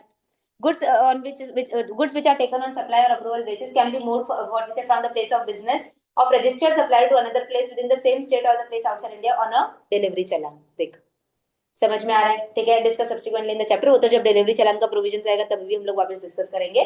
The invoice may be issued at the time of the delivery of the goods. For this purpose, the person carrying the goods for such supply can carry the invoice book with him also, so that he can issue the invoice in accordance within the time stipulated above once the supply is fructified. अब ये क्या होता है पता है क्या? This is nothing but what, समझो कि मुझे ना एक एग्जीबिशन लगाना है. समझा? अभी मेरा जो स्टेट है ना, मैं महाराष्ट्र के अंदर मेरा गुड सप्लाई करती हूँ, सेल करती हूँ, मेरा शॉप है. समझ में आया? समझो कि व्हाट इज कि ड्रेसेस का शॉप. ठीक है. बट एक गुजरात में एक एग्जीबिशन है, तो वो एग्जीबिशन के अंदर मुझे क्या करना है, मुझे गुड्स को सेल करना है, वहां पे एग्जीबिशन लगाना है. बिक गया उतना बिक गया, नहीं बिका वो रिटर्न लेगा. ठीक है. तो मैं जब यहाँ से जाऊंगी ना, तो मेरे गुड्स तो मूव कर रहे हैं from this place to Gujarat another state, तो ये मैं क्या करूंगी, डिलीवरी चलान के बेसिस पे मूव कर दूंगी गुड्स को. यहाँ से जो भी एग्जीबिशन का स्पॉट है वहां तक मूव कर दूंगी. मेरे साथ में बिल बुक को लेके जाऊंगी, जो भी, अगर फिजिकल बिल बुक दे रहे हो तो फिजिकल बिल बुक वाला, बट ऑनलाइन चल रहा है तो आपका जो सॉफ्टवेयर का डिटेल्स है वो अलग है. वहां जाके समझो मैं टोटल 100 ड्रेसेस लेके गई थी, जिसमें से ओनली 40 ड्रेसेस बिका, तो 40 ड्रेस का इनवॉइस मैं वहां बैठ के बना दूंगी. बराबर है. और उसके बाद जो बचे हुए रहेंगे वो हम लोग क्या कर देंगे, डिलीवरी चलान के बेसिस पे ही रिटर्न देंगे. Clear with this part? तो अगर ऐसा एग्जीबिशन वाला जो चीजें होती है, उसके लिए अगर आप गुड्स को मूव करते हो from one place to another, तो वहां पे भी आप किस बेसिस पे कर सकते हो, डिलीवरी चलान के बेसिस पे कर सकते हो. और वहां पे जब सेल फ्रुक्टिफाई हो जाएगा तभी के तभी आप इनवॉइस बना के कोई प्रॉब्लम नहीं. Clear with this part everyone? समझ में आया? चलो ठीक है. नाउ ई-वे बिल वाला पार्ट तो हम लोग देखेंगे. बराबर है कि नहीं? यहाँ पे डिलीवरी चलान और ई-वे बिल आप लोग इशू कर दोगे, उसके बेसिस पे आप लोग लेके चले जा सकते हो. ई-वे बिल के प्रोविजन कब इशू करना पड़ता है, कितने किलोमीटर पे कितना इशू करना पड़ता है, वो सब हम लोग जब चैप्टर आएगा तब हम लोग सीखेंगे. क्लियर है? चलो ठीक है. नाउ एक यहाँ पे हम लोगों को देके रखा है, उन लोगों ने एक व्हाट इज एक क्लैरिफिकेशन टाइप देके रखा है. अब ये उन्होंने क्या बोला, समझो ये तो मैंने आपको बोला कि हम गुजरात, मुंबई टू गुजरात एग्जीबिशन के लिए जाए, पर समझो अगर एक्सपोर्ट हुआ तो आउटसाइड इंडिया कोई एग्जीबिशन, या आउटसाइड इंडिया अगर मुझे कोई उसको डिस्प्ले करना है, बिकेगा कि नहीं बिकेगा ये क्वेश्चन है. बिका उतना बिका, नहीं बिका उतना रिटर्न है. बराबर है. तो मैं क्या कर सकती हूँ यहाँ पे, तो समटाइम्स गुड्स आर सेंट और taken out of India for exhibition या कंसाइनमेंट बेसिस पे भी जाता है. कंसाइनमेंट बेसिस पे कंसाइनी ने जितना बेच दिया उतना ओके, नहीं बेचा उतना क्या हो जाएगा अपने पास, रिटर्न आ जाएगा, बराबर कि नहीं? तो इस केस में उन्होंने क्या बोला ये एक्टिविटी में, if specified goods are sold abroad fully और partially within the specified period of 6 months, क्योंकि सेल ऑफ अप्रूवल बेसिस वाला एक प्रोविजन अप्लाई होगा, तो मैक्सिमम टाइम पीरियड कितना है 6 मंथ। उसके अंदर अगर आपने बेच दिया है तो इन that case seller shall issue the invoice with respect to the quantity and all but what you say where the goods are sold abroad in accordance with the provisions of section 12 and 31 Red Rule 46, जो कि आपका rule था उसके हिसाब से आप provision use करके invoice issue कर दोगे, एक्सपोर्ट वाला इनवॉइस आएगा यहाँ पे आपको, बराबर है, तो वो आप इशू कर दोगे। बट अगर 6 मंथ्स के अंदर आपके गुड्स जो है वो नहीं बिके और अगर वो रिटर्न आ गए तो कोई प्रॉब्लम नहीं था, डिलीवरी चलान पे गया, डिलीवरी चलान पे रिटर्न आ गया, तो मुझे कोई भी इनवॉइस वगैरह इशू करने की जरूरत नहीं। बट अगर 6 मंथ्स हो चुके हैं गुड्स को वहां पे बेच के और वो गुड्स 6 मंथ्स के अंदर रिटर्न नहीं आए तो मुझे क्या करना पड़ेगा, टैक्स इनवॉइस इशू करना पड़ेगा with respect to the balance goods also. Clear with this part? तो इन्होंने यहाँ पे बोला है where the specified goods sent or taken out of India have neither been sold nor brought back either fully or partially within the prescribed period of 6 months as laid down in 31(7), the sender shall issue the in-tax invoice on the date of the expiry of 6 months from the date of removal of the goods in with respect to such quantity and which has been neither sold nor brought back in India। समझ में आया? तो जितना भी invoice बचे, जितना भी goods बचेगा उसका आपको फिर इनवॉइस इशू करना पड़ेगा। बाद में जब रिटर्न लेके आओगे तब आप रिटर्न वाले प्रोविजंस को अप्लाई करके फिर आप लोग वापस से रिवर्सल वगैरह जो भी रहेगा clear with this part, but एक बार के लिए तो पे करना पड़ेगा। एक्सपोर्ट के लिए भी अपने डीसी चलेगा, फॉर एग्जांपल अगर एग्जीबिशन में हाँ तो डीसी पे चलेगा। आप क्या करोगे वहां पे सब आपका जो व्हाट से एक्सपोर्ट के जो अपने प्रोविजन है, कस्टम्स के जो प्रोविजन है वो आपको करना पड़ेगा। जनरली आप देखोगे तो कस्टम्स जो है वो आपका एग्जम्प्टेड कैटेगरी के अंदर है, जो एक्सपोर्ट्स वाला पार्ट है, हाँ, तो वो आपका एग्जम्प्टेड कैटेगरी के अंदर ही है, तो आपको कोई भी व्हाट से कस्टम ड्यूटी वगैरह पे जनरली नहीं करना पड़ेगा unless and it is specified by, correct है? वो केस में के अंदर भी आप एग्जीबिशन के लिए वगैरह लेके जा रहे हो तो आप कस्टम्स के थ्रू लेके जाओ, through delivery challan, that is not an issue. अभी सितंबर 26 में ना, हाँ कुछ एग्जीबिशंस है तो यहाँ से कुछ जाएगा, बराबर। नहीं तो वो ये बेसिस पे है, आप डिलीवरी चलाना शुरू कर दो और कस्टम्स के जो अपने प्रोविजंस है ना जो आपको भेजना है बाहर, उसके प्रोविजंस आपको फॉलो करने पड़ेंगे। दैट इज बेसिकली जो आपका बिल ऑफ सप्लाई वगैरह बनता है वो सब चीजें बनती है, बिल ऑफ एंट्री फाइल करना पड़ता है, वो सब आपको करना पड़ेगा। All that thing will be done 6 months का टाइम पीरियड के अंदर। अगर आपका जितना बेचा उतना बेचा, नहीं बेचा वो रिटर्न आप लेके आ जाओ डिलीवरी चलान के बेसिस पे। जितना वहां पे एग्जीबिशन में फिक्स होगा कि सेल हो चुका है उतना इनवॉइस पे कस्टमर को आप यहाँ से भेज दो, जितना इनवॉइस होगा उतना बुकिंग करके आप सेल हो बेसिस पे। 6 महीने तक हाँ ऑफिस आया गुड्स इनवॉइस इशू किसके नाम पे? जो तेरे पास से लेके गया, अगर एजेंट लेके गया तो एजेंट के नाम पे इशू हो जाएगा, अगर जो भी सामने वाला पार्टी था तो उस केस में आपको इशू करना पड़ेगा सामने वाले को। जैसे अब हमारे एग्जीबिशन है तो Correct. लेके जाएंगे और स्टॉल्स उधर लगाने के लिए, बराबर। फिर वो खुद पे केस कैसे ठीक है। अच्छा नहीं तो फिर उस केस में अपने को क्या करना पड़ेगा कि यहाँ पे जब अपना अपना ये वाला पार्ट बनेगा ना तो इन दैट केस सप्लाई आपका हुआ नहीं, इन द केस मतलब जैसे कस्टमर्स को हम लोगों ने नहीं बेचा बट आउट ऑफ इंडिया गया है, सेलर अप्रूवल रिटर्न बेसिस पे गया है। अब इस केस में समझो कि आपके पास जो गुड्स था अगर वो व्हाट इज इट इस बेसिस पे ही चला कि it is on with you only, तो आप उसके ऊपर इनवॉइस इशू नहीं करोगे बिकॉज़ वो गुड्स किसी को सेल हुआ ही नहीं, ट्रांसफर नहीं हुआ from one place to. But अगर आपने किसी को वहां पे एजेंट को दिया है या कंसाइनी को दिया है तो आपका बिलिंग हो जाएगा with the name of that agent और consignee. If you are only taking the goods outside India तो आप डिलीवरी चलान के बेसिस पे लेके जा रहे हो, that is not seller approval because उस केस में आपको खुद के ऊपर इन्वेस्ट नहीं इशू। एग्जीबिशन जब मैं बोल रही हूं तो इन दैट केस वो लोग क्या बोल रहे हैं, कंसाइनी वगैरह के लिए जा, सामने वाले पार्टी कौन है, कोई और है जहाँ पे आपने एक आपके एजेंट को दिया है और वो एजेंट आगे जाके बाहर बेच रहा है, तो आप क्या करोगे फिर एजेंट को बेच दिया है सामान के हम लोग, बट अगर आप खुद ही लेके जा रहे हो तो वो केस में प्रोविजन अप्लाई नहीं होगा बिकॉज आपने किसी सामने वाले को तो गुड्स दिया ही है ना, गुड्स को अभी भी आपके ही कस्टमर। समझ में आया? क्लियर? अंडरस्टूड? चलिए तो वही वो लोग यहाँ पे बात कर रहे हैं। Understood with this part?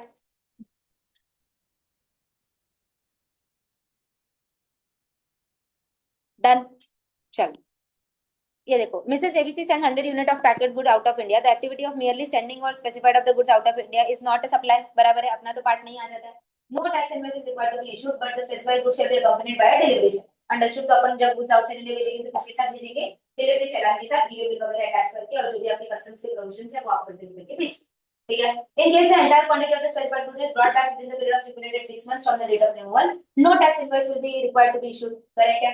In case however the entire quantity of specified goods is neither brought back या ये, तो in that case आप लोग क्या कर दोगे, जो भी सामने वाले पर्सन को आपने भेजा था बाहर उसके बेसिस पे अगर एजेंट है, कंसाइनी है, जो भी है उसके नाम पे फिर आप इनवॉइस इशू करके वो सेल को क्लोज।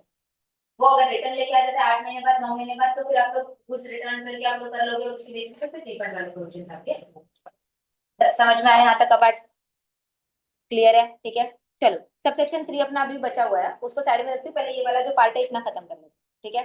1 2 4 5 6 7 ये वाला पार्ट, ठीक है। Particulars of the tax invoice, tax invoice के अंदर क्या क्या होता है, ठीक है।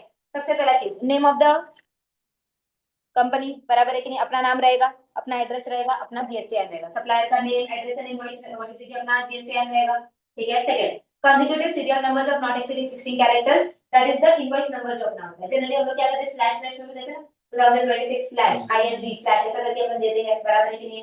अपने अपने कंपनी अपने अपने हिसाब से वो लोग कर सकते हैं, 16 डिजिट का नंबर होना चाहिए, अल्फा न्यूमेरिक चाहिए, अंडरस्टूड, ठीक है। स्लैश डैश वो सब चीजें भी आपकी चलेगी, कोई प्रॉब्लम नहीं, ठीक है। Date of its issue, date रहेगा, डेट ऑफ इनवॉइस, ठीक है। Next, if the recipient is registered, अगर सामने वाला बंदा भी रजिस्टर्ड है तो क्रेडिट लेगा, तो उसका नाम, उसका एड्रेस और उसका जीएसटीआईएन नंबर। एक चीज हमेशा याद रखो, अगर आपने टैक्स इनवॉइस के ऊपर स्टेट मेंशन कर दिया ना, तो that is equivalent to issuing of address.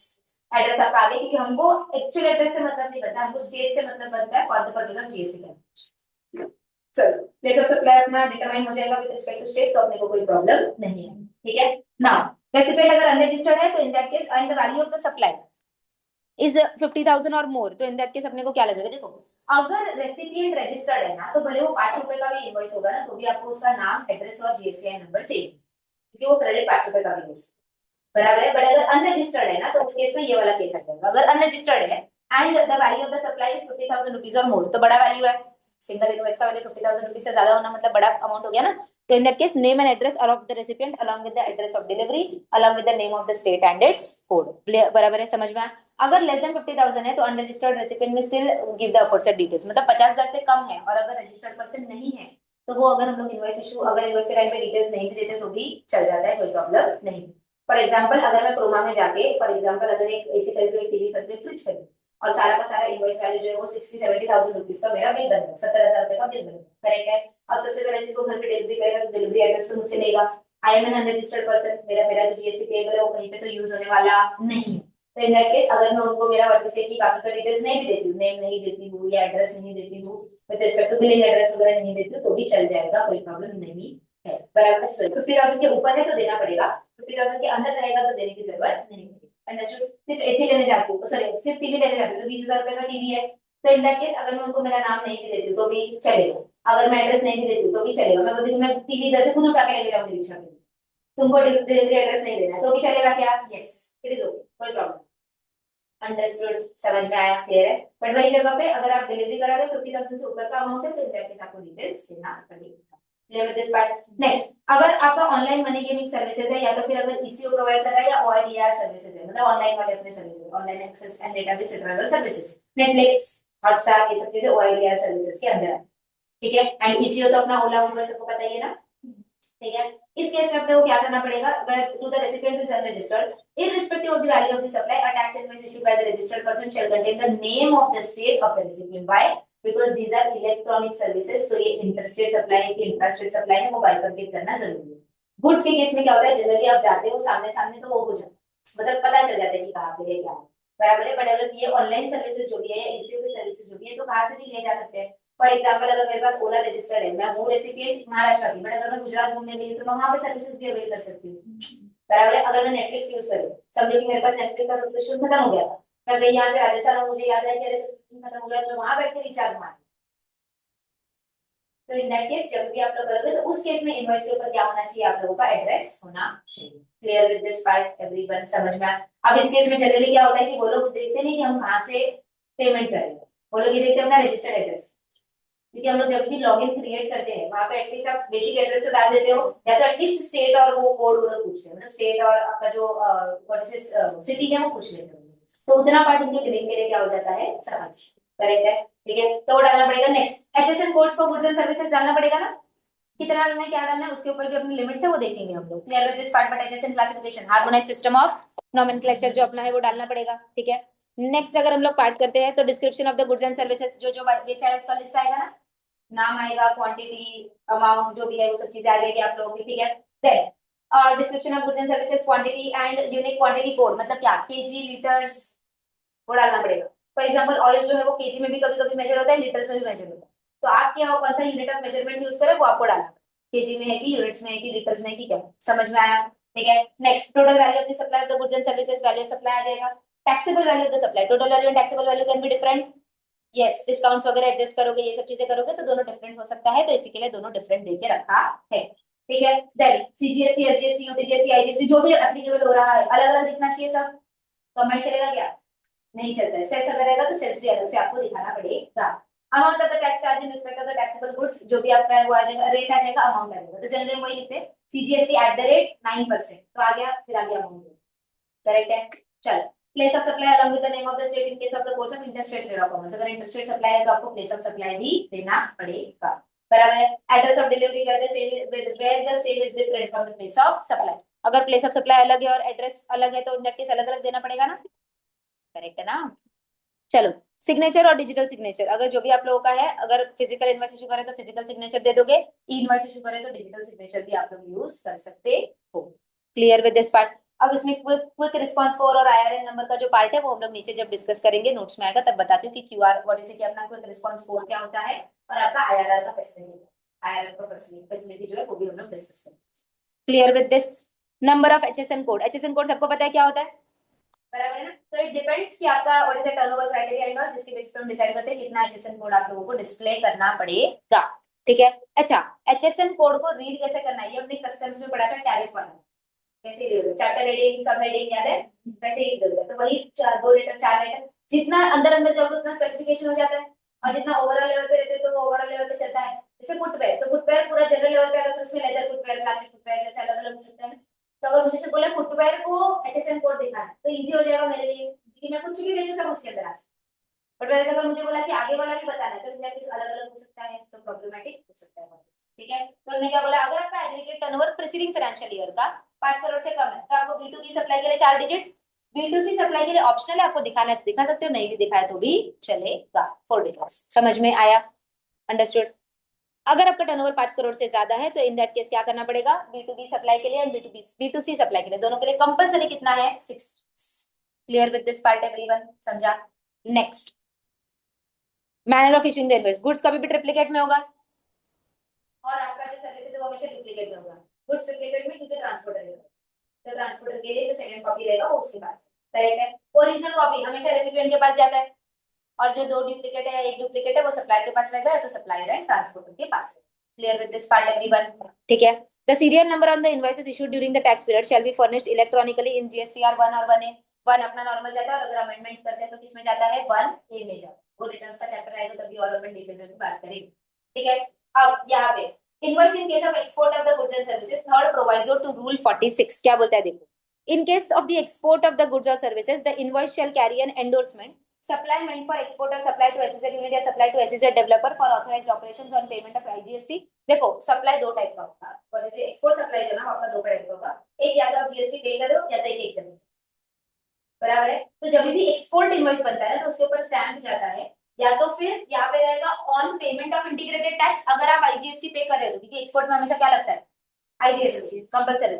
लेकिन अगर आप एग्जाम्प्ट वाला करें तो इधर फिर आ जाएगा सेव, और अंडर द बॉन्ड और letter of undertaking without the payment of integrated tax. तो विद टैक्स है, विदाउट टैक्स है, कौन सा है वो आपको स्पेसिफिकेशन के लिए स्टैम्प मारना पड़ेगा, ताकि बाइफरकेट हो सके कि ये एग्जाम्प्ट वाले कैटेगरी के अंदर आता है या तो ये टैक्सेबल वाले। Understood. Majority of the exports जो है एक्सपोर्ट एग्जाम्प्ट कैटेगरी के अंदर ही आता है, बट कुछ कुछ रेस्ट्रिक्टेड एक्सपोर्ट्स होते हैं जो अपने एग्जाम्प्ट कैटेगरी के अंदर नहीं आते, उसके लिए टैक्स पे करना।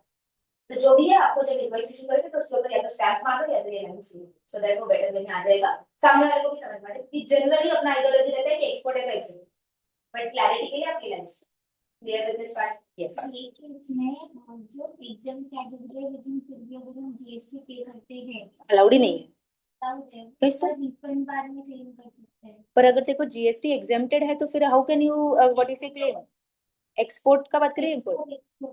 एक्सपोर्ट जो पेमेंट ऑफ जीएसटी है ना, उसमें एक एलयूटी और एक विदाउट एलयूटी, बराबर है।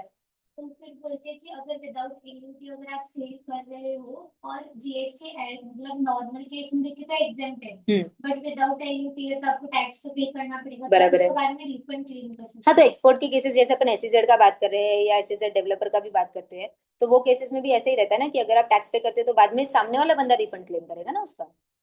तो अगर हम सामने वाले से इनवॉइस पे जीएसटी चार्ज नहीं कर रहे, हम अपने कैश से पे कर रहे हैं, तो हम रिफंड क्लेम कर सकते हैं। This is adjustment which is done on a prima facie, जो आप लोग आपके मतलब क्लाइंट लेवल पे करते हैं। इसका प्रोविजन बेसिस पे नहीं है। दिस इज वो उसका ऑफिस का पार्ट है। मैं मतलब सिंपल बताती हूँ, अगर आप बेसिक लेवल पे बात करो, अगर आपने टैक्स पे किया है इनवॉइस इशू करके, तो सिंपल है, सामने वाला बंदा उसका क्रेडिट ले लेगा, मतलब या तो रिफंड ले लेगा, जो भी केस है। सामने वाला बंदा है ना, कोई इन्वॉइस नहीं है। बराबर है। तो इन दैट केस फिर बाद में अगर आप ये सब एडजस्टमेंट कर रहे हो ना, तो दिस इज मतलब अलग से आप जो रूल्स को बाईपास करके जो एडजस्टमेंट कर रहे हो, ये वो वाला पार्ट में आ जाएगा। उसका कोई प्रोविजन है क्या कहीं पे? तो वैसा कोई प्रोविजन नहीं है, वैसा कोई प्रोविजन नहीं है। जितना अपना कस्टम्स है उसमें भी नहीं है। अगर कस्टम्स में रहेगा तो नहीं, सर्विसेज तो सर्विसेज का पार्ट है, तो जीएसटी में ऐसा कुछ उसका नहीं है। एक बार तेरे इसको भी पूछना, सीनियर को जो भी है, कि कौन से रूल के अंडर या कौन से सेक्शन के अंदर आप ये अप्लाई करके चलो। सी, आप जब आपका एक्चुअल करते हो ना, जब एक्चुअल जीएसटी का पेमेंट ये सब चीजें करते हो, तो we do such kind of bypass वाला थिंग, जहाँ पे अपने क्लाइंट्स को बचाने के लिए और ये सब चीजें करने के लिए अपन करते हैं, बट नॉट नेसेसरीली कि वो रूल्स के अंदर दिया हुआ है। तो पहले एक बार उनको पूछ लेना कि कौन से रूल में, अगर वो रूल में है तो मैं डिस्कस कर लूंगी, मतलब एक बार देख के अपन बात कर लेंगे। समझ में आया? क्योंकि कैसा रहता है, सिंपल है, अगर आप टैक्स पे करके करते हो एक्सपोर्ट में, अगर जैसा टैक्स लगता है कोई कोई केसेस के अंदर, तो इन दैट केस क्या हो जाएगा, बाद में एसईजेड और वाले जो लोग रहते हैं वो लोग रिफंड ले सकते हैं। That is the provision. उसके अंदर कोई प्रॉब्लम नहीं है कि अगर आपने पे किया है तो आप रिफंड ले लो, बिकॉज आपका आउटवर्ड सप्लाई तो टैक्सेबल है ही नहीं। तो इन दैट केस आप क्या कर लो, रिफंड ले लो। बट ये कैश में पे करना और बाद में रिटर्न देना, इसका मुझे नहीं लगता प्रोविजन है, बट एक बार पूछ लो, मैं भी चेक कर। समझ में आया क्या? ठीक है, क्योंकि ये जो है, these are all kind of adjustments. ये ऐसे बहुत सारे एडजस्टमेंट्स होते हैं। जैसे एग्जांपल, जब ईवे बिल पढ़ाऊंगी तभी भी बहुत सारे एडजस्टमेंट्स होते हैं। ऐसा कर लेते हैं, ऐसा कर लेते हैं, इसको इधर से ऐसा दिखा देंगे, उधर से वैसा दिखा देंगे। प्राइमा फेसी वो प्रैक्टिकल लाइफ में चलता है, मैं सिखाने के लिए वो नहीं सिखा सकती, क्योंकि तुम एग्जाम में लिख के आओगे तो पहले मेरा लाइसेंस जाएगा, तुमको मिलेगा नहीं, वो छोड़ दो, मेरा जो मैंने लिया है वो जाएगा। नहीं, सीओ पे कैसे रहेगा? आपका नहीं, इससे आपने नहीं मिला। बाद में बात करेंगे, चलो सीओपी अच्छा, आप प्रोवाइड करना। बाद में बात करते हैं, ठीक है। चलो ना, ये समझ में आ गया 50,000 और more, ठीक है। It is important to know that particular the export invoice are same as tax invoice. जो भी है एक्सपोर्ट इनवॉइस वैसे ही बनेगा जैसा टैक्स इनवॉइस बनता है। However, the recipient is unregistered and value of the supply is 50,000 or more, instead of the name of the state आप country और डेस्टिनेशन डाल दो तो भी काफी है, क्योंकि वो अपने लिए क्या होगा, एक्सपोर्ट जैसे ही काम कर रहा है। अंडरस्टूड? ठीक है। की पॉइंट्स ऑफ अफोरसेड डिस्कशन, ये जस्ट उन्होंने समराइज करके दिया। ये आपका जीएसटी इनवॉइस है, इससे ज्यादा इनवॉइसेस प्रैक्टिकल लाइफ में शायद तुम लोगों ने देखा है, तो मुझे ये दिखाने की जरूरत नहीं। इंटर तक ये दिखाना पड़ता है कि ऐसा दिखता है, बराबर है। अभी तुमको दिखाने की जरूरत शायद मुझे नहीं होनी चाहिए, क्योंकि तुम्हारे अंदर आ रहा है ना सारा प्रैक्टिकली। अंडरस्टूड है ना? सबने देखा, तुम लोगों ने देखा करो, ये लोग नहीं, नहीं तो कुछ देखा ना। हाँ, तो वही बोल रहे ना, इसके लिए तो बोल रहे ना कि मुझे ये बताने की तुमको जरूरत नहीं है, क्योंकि तुम्हारे सामने प्रैक्टिकली आ रहे हैं, तो यू नो दैट थिंग कि क्या चीज है। Clear with this? समझा? चलो, ये ई इनवॉइसिंग का प्रोविजन करते हैं। पहले यहाँ तक एक बार देखो, सबसेक्शन 3 बचा हुआ साइड में रखो, ठीक है। एक बार यहाँ तक आपका नोट्स के साथ वेरीफाई कर लो पूरा का पूरा, एक बार चेक कर लो सेक्शंस और क्या क्या हम लोगों ने पढ़ा वो मैच हुआ है प्रॉपर्ली, देन आगे बोलो। प्रॉपर्टी के लिए जो प्लेस ऑफ सप्लाई बोलते हैं, हाँ, वो बोलते हैं कि जहाँ पर इमर्जेंट प्रॉपर्टी Situated है, yes. करेक्ट। लेकिन अगर हमारा जीएसटी आई, जो जीएसटी का रजिस्ट्रेशन हम लोगों ने कोई दूसरे एड्रेस पे लिया है, और रेंट जो पे कर रहे हैं वो कोई दूसरी जगह का है, बट दोनों सेम स्टेट में है, तो आईटीसी ब्लॉक्ड होगा कि क्लेम कर सकते हैं? एक बार बाद में मुझे बता सिचुएशन, तो हम लोग ड्रॉ करके करेंगे। अभी ये वाला कर रहे हैं, आईटीसी का प्रोविजन नहीं चेक करेंगे, बट ड्रॉ करके प्रॉपर्ली सिचुएशन बताएगी तो समझ।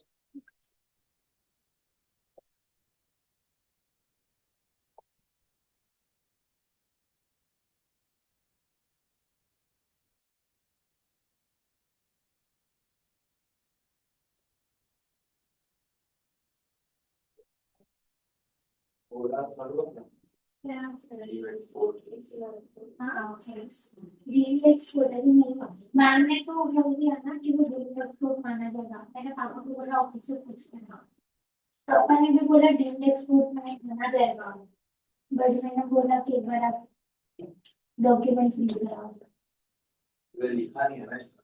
तो मैंने वही उनको बोला ना डॉक्यूमेंट्स लेकर आओ, मतलब अगर एक चिली में भी कोई केस आपने एनकाउंटर किया होगा वैसा, तो वो रिलेवेंट डॉक्यूमेंट्स लेकर आओ, मुझे दिखाओ, देखते हैं लेकर आएंगे। सप्लायर है, एक्सपोर्ट में सप्लायर ना, सप्लायर पॉलिसी तो आप सर्विस मतलब भक्ति केस में बीइंग वेजिटेबल। वही तो प्रॉब्लम है ना कि एक्सपोर्ट का डेफिनेशन स्पेसिफिकली बोलते हैं taking out of India, but उस केस में अपन इंडिया के बाहर नहीं। बट पापा ने भी वही बोला कि वो डिंग में आता है, मतलब कोई ना कोई रिकॉर्ड आता ही है। सामने वाले से पैसा भी तो आएगा ना, तो उधर फॉरेक्स में आएगा तो वहां पर वो ट्रिगर हो ही जाएगा कि वो एक्सपोर्ट था, तो उसकी वजह से कस्टम ड्यूटी वगैरह पे करनी पड़ती है। पापा ने बोला फिर भी वो देखेंगे कोई डॉक्यूमेंट वगैरह मिला तो देखो, ठीक है, मुझे मैं बता दूंगी। मैंने तो बोला मुझे लेके चलो वहां पे, मैं खुद ही देख लूंगी। अब मेरे पास सेफ्टी जाने का टाइम नहीं है। जीएनपीटी।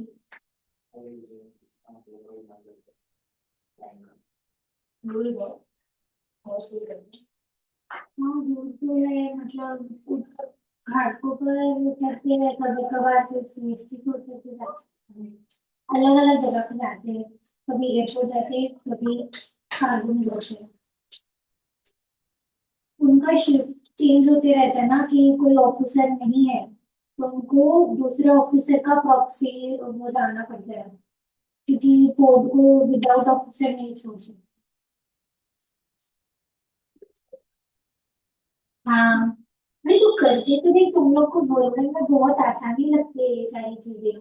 जब ये सैटरडे संडे को कोरोना चालू था, पापा रोज उसमें रोज ऑफिसर उतना स्टेशन देगा as per the officer, as per the officer, as per the instructions. जो कस्टमर ऑफिसर चाहे वो कर सकता है, पहले डिमांड हाँ, ठीक है, पर मैं आज कुछ भी कर देती हूँ, ठीक है। कल मेरा सस्पेंशन आ जाएगा, उधर वही तो इसमें ना चारों ओर either is CCTV, matter written. चारों ओर सीसीटीवी से लगे, ठीक है, ओके। वो क्या बोलते हैं, वो कहावत क्या है, So वो बोलते हैं अंदर क्या जाके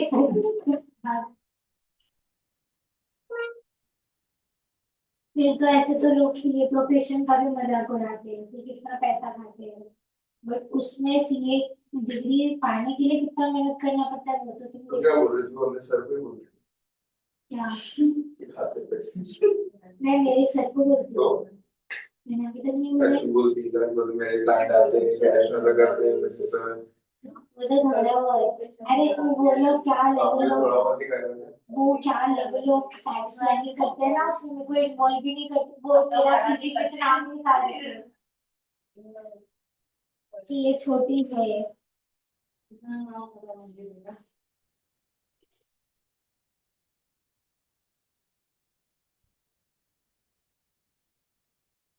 हॉस्पिटल का कैसी एकदम खराब ही है। एक दिन घर के चलते चलते बंद हो गया और एकदम एकदम नया कैसी था, चलते चलते बंद हुई।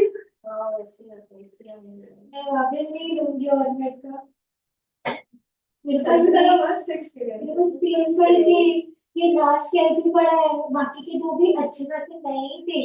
इंटर में लिए तो ज्यादा यूज नहीं किया था, इंटर का एग्जाम और फिर बंद कर दिया था, खराब।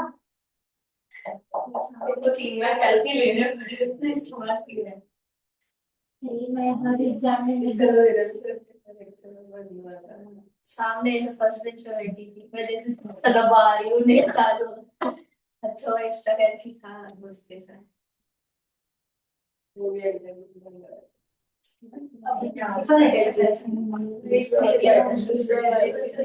मेरे पास एक ही बचा है, वो फिर मैं बस अभी तो करूंगी, फिर मैं बाद में ये कभी नहीं बोला इसलिए मेरा फाउंडेशन अरे ये जाने को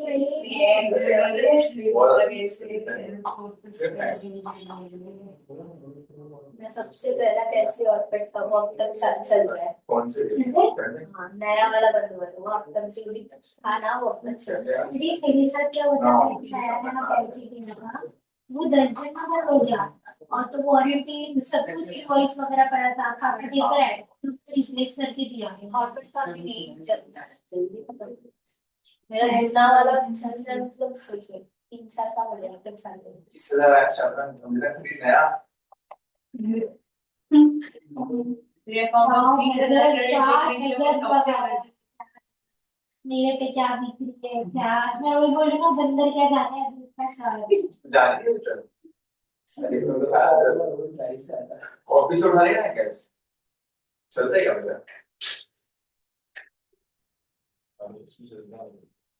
फिर तू मेरे पार्टनर से 2 बार खाली बात करेगा ना, तो चिल्लाते हैं। नेक्स्ट दिन से फॉर्म आना बंद कर देगा तू। अरे उस दिन टीम्स वो पार्टनर है ना, वो घर पे बैठी थी, वर्क फ्रॉम होम कर, उसने मेरे को कॉल किया, मैं उसको हेलो हेलो हेलो बोली, तो आवाज नहीं आ रहा था, फिर कॉल कट करके वापस कॉल किया, तो फिर मेरे पे चिल्लाई, बोलती है मेरे को रिस्पॉन्ड तो कर कि तेरे को आवाज आ रही है कि नहीं, मुझे कैसे पता चलेगा कि तुझे सुनाई दे रहा है क्या। नहीं खुद दे, मतलब मैं इतना हेलो हेलो कर रही थी, ऊपर से डांट भी मैंने ही खाई, हर चीज में डांटती है। डालने का नाम या वो is not Audible kindly call हाँ, बैक तो तूने अगर उसकी एक गलती भी निकाली ना, नेक्स्ट दिन से तेरा फॉर्म में आना बंद कर देगी। जल्दी गलती गलती अपनी नहीं भी हो ना, फिर भी वो फोर्स करेगी कि अपनी गलती मानो। मैनिपुलेटर। हाँ, कभी अपनी गलती नहीं मानेगी, उसकी गलती होगी फिर भी नहीं मानेगी। इसमें कुछ अलग नहीं है, ये सारे लोग हैं ऐसे ही है। अरे हमारी पार्टनर एकदम अलग ही लेवल की अजीबोगरीब ही है वो। सबको ऐसे ही रहते हैं,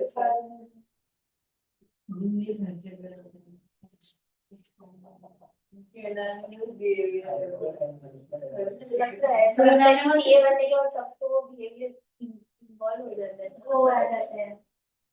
इतना गुस्सा आता देख है। कब तक तू तेरे पास भी चांस है, तू वो अडॉप्ट कर, वरना तू बन जाएगी सीए ना, तेरे अंदर के आर्टिकल का काम तू खुद ही करते बैठेगी। नहीं, मैं प्रैक्टिस करने की वाली। हाँ ये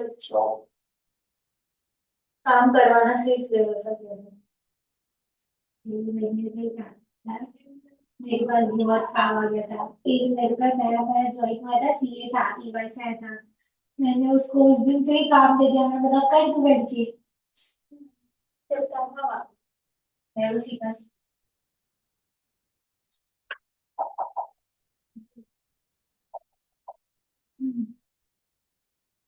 मेरे लोग लिए। फॉर्म में कल के कितने लोग 3 article of manager direct principal एक दो पार्टनर प्रिंसिपल देखिए ना इंडियन प्रिंसिपल के सर प्रोप्राइटरशिप है। हाँ प्रोप्राइटरशिप तो एक पार्टनर तो partner दो कैसे managers। एक मिनट प्रोफेशनल में पार्टनर कैसे हुआ क्या हुआ है ना, 3 पार्टनर है, तीन पार्टनर्स मैनेजर्स, आई भाई तीन पार्टनर एंड 3 आर्टिकल्स। तो सपोज डायरेक्ट और दो एक है, तो ये जो गणेश है वो वो दो गणेश का कौन एक है? एम्प्लॉय। गणेश तो मैनेजर है ना हमारे फॉर्म में। नहीं वो कौन है कोई तो है ना परफॉर्म में होता तो है बात में जाता है उसको पार्टनर का ऑफर भी आएगा। चाहिए क्या? चाहिए मेरे को पार्टी ये करना ही गणेश का नहीं। कितना वैलिड सी कितना कंट्रीब्यूशन करना पड़ेगा, तो वैल्यूएशन कितना के मांगे उसको? अरे वो सब भी बताएंगे तो अरे वो कॉन्फिडेंशियल बोल के नहीं बताएगा। वो मुझे खुद तो ड्रॉप फॉलो कर देते आपको बोला था, इसके बाद वो याद नहीं इसलिए मैं करती हूँ।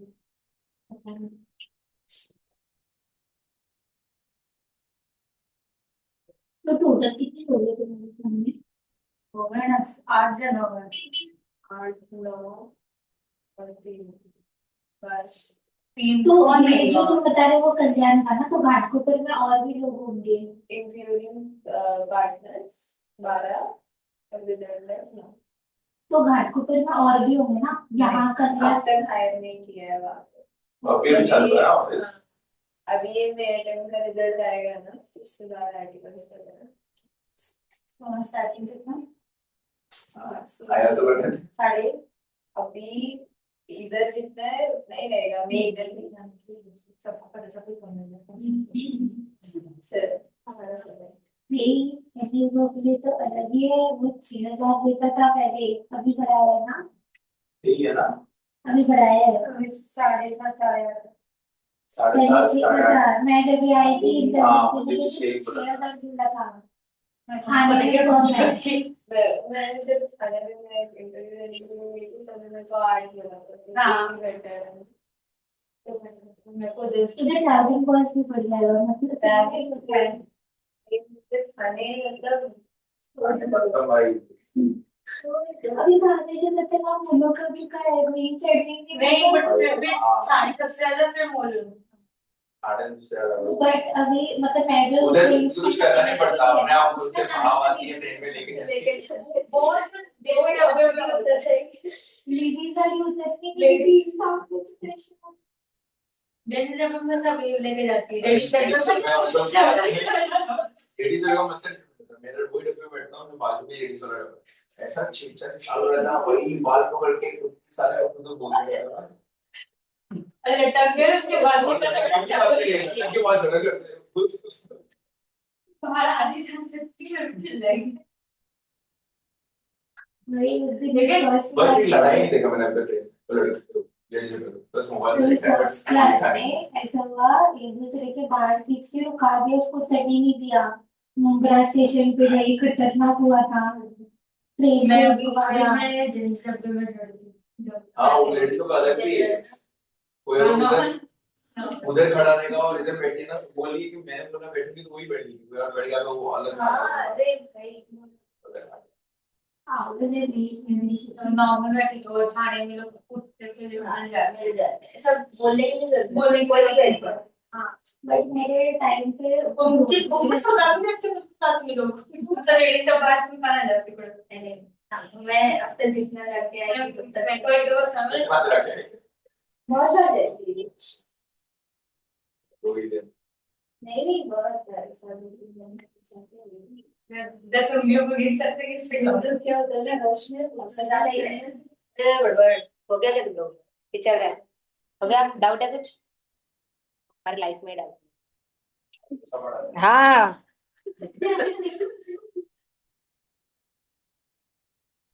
चलो हाँ बोलो।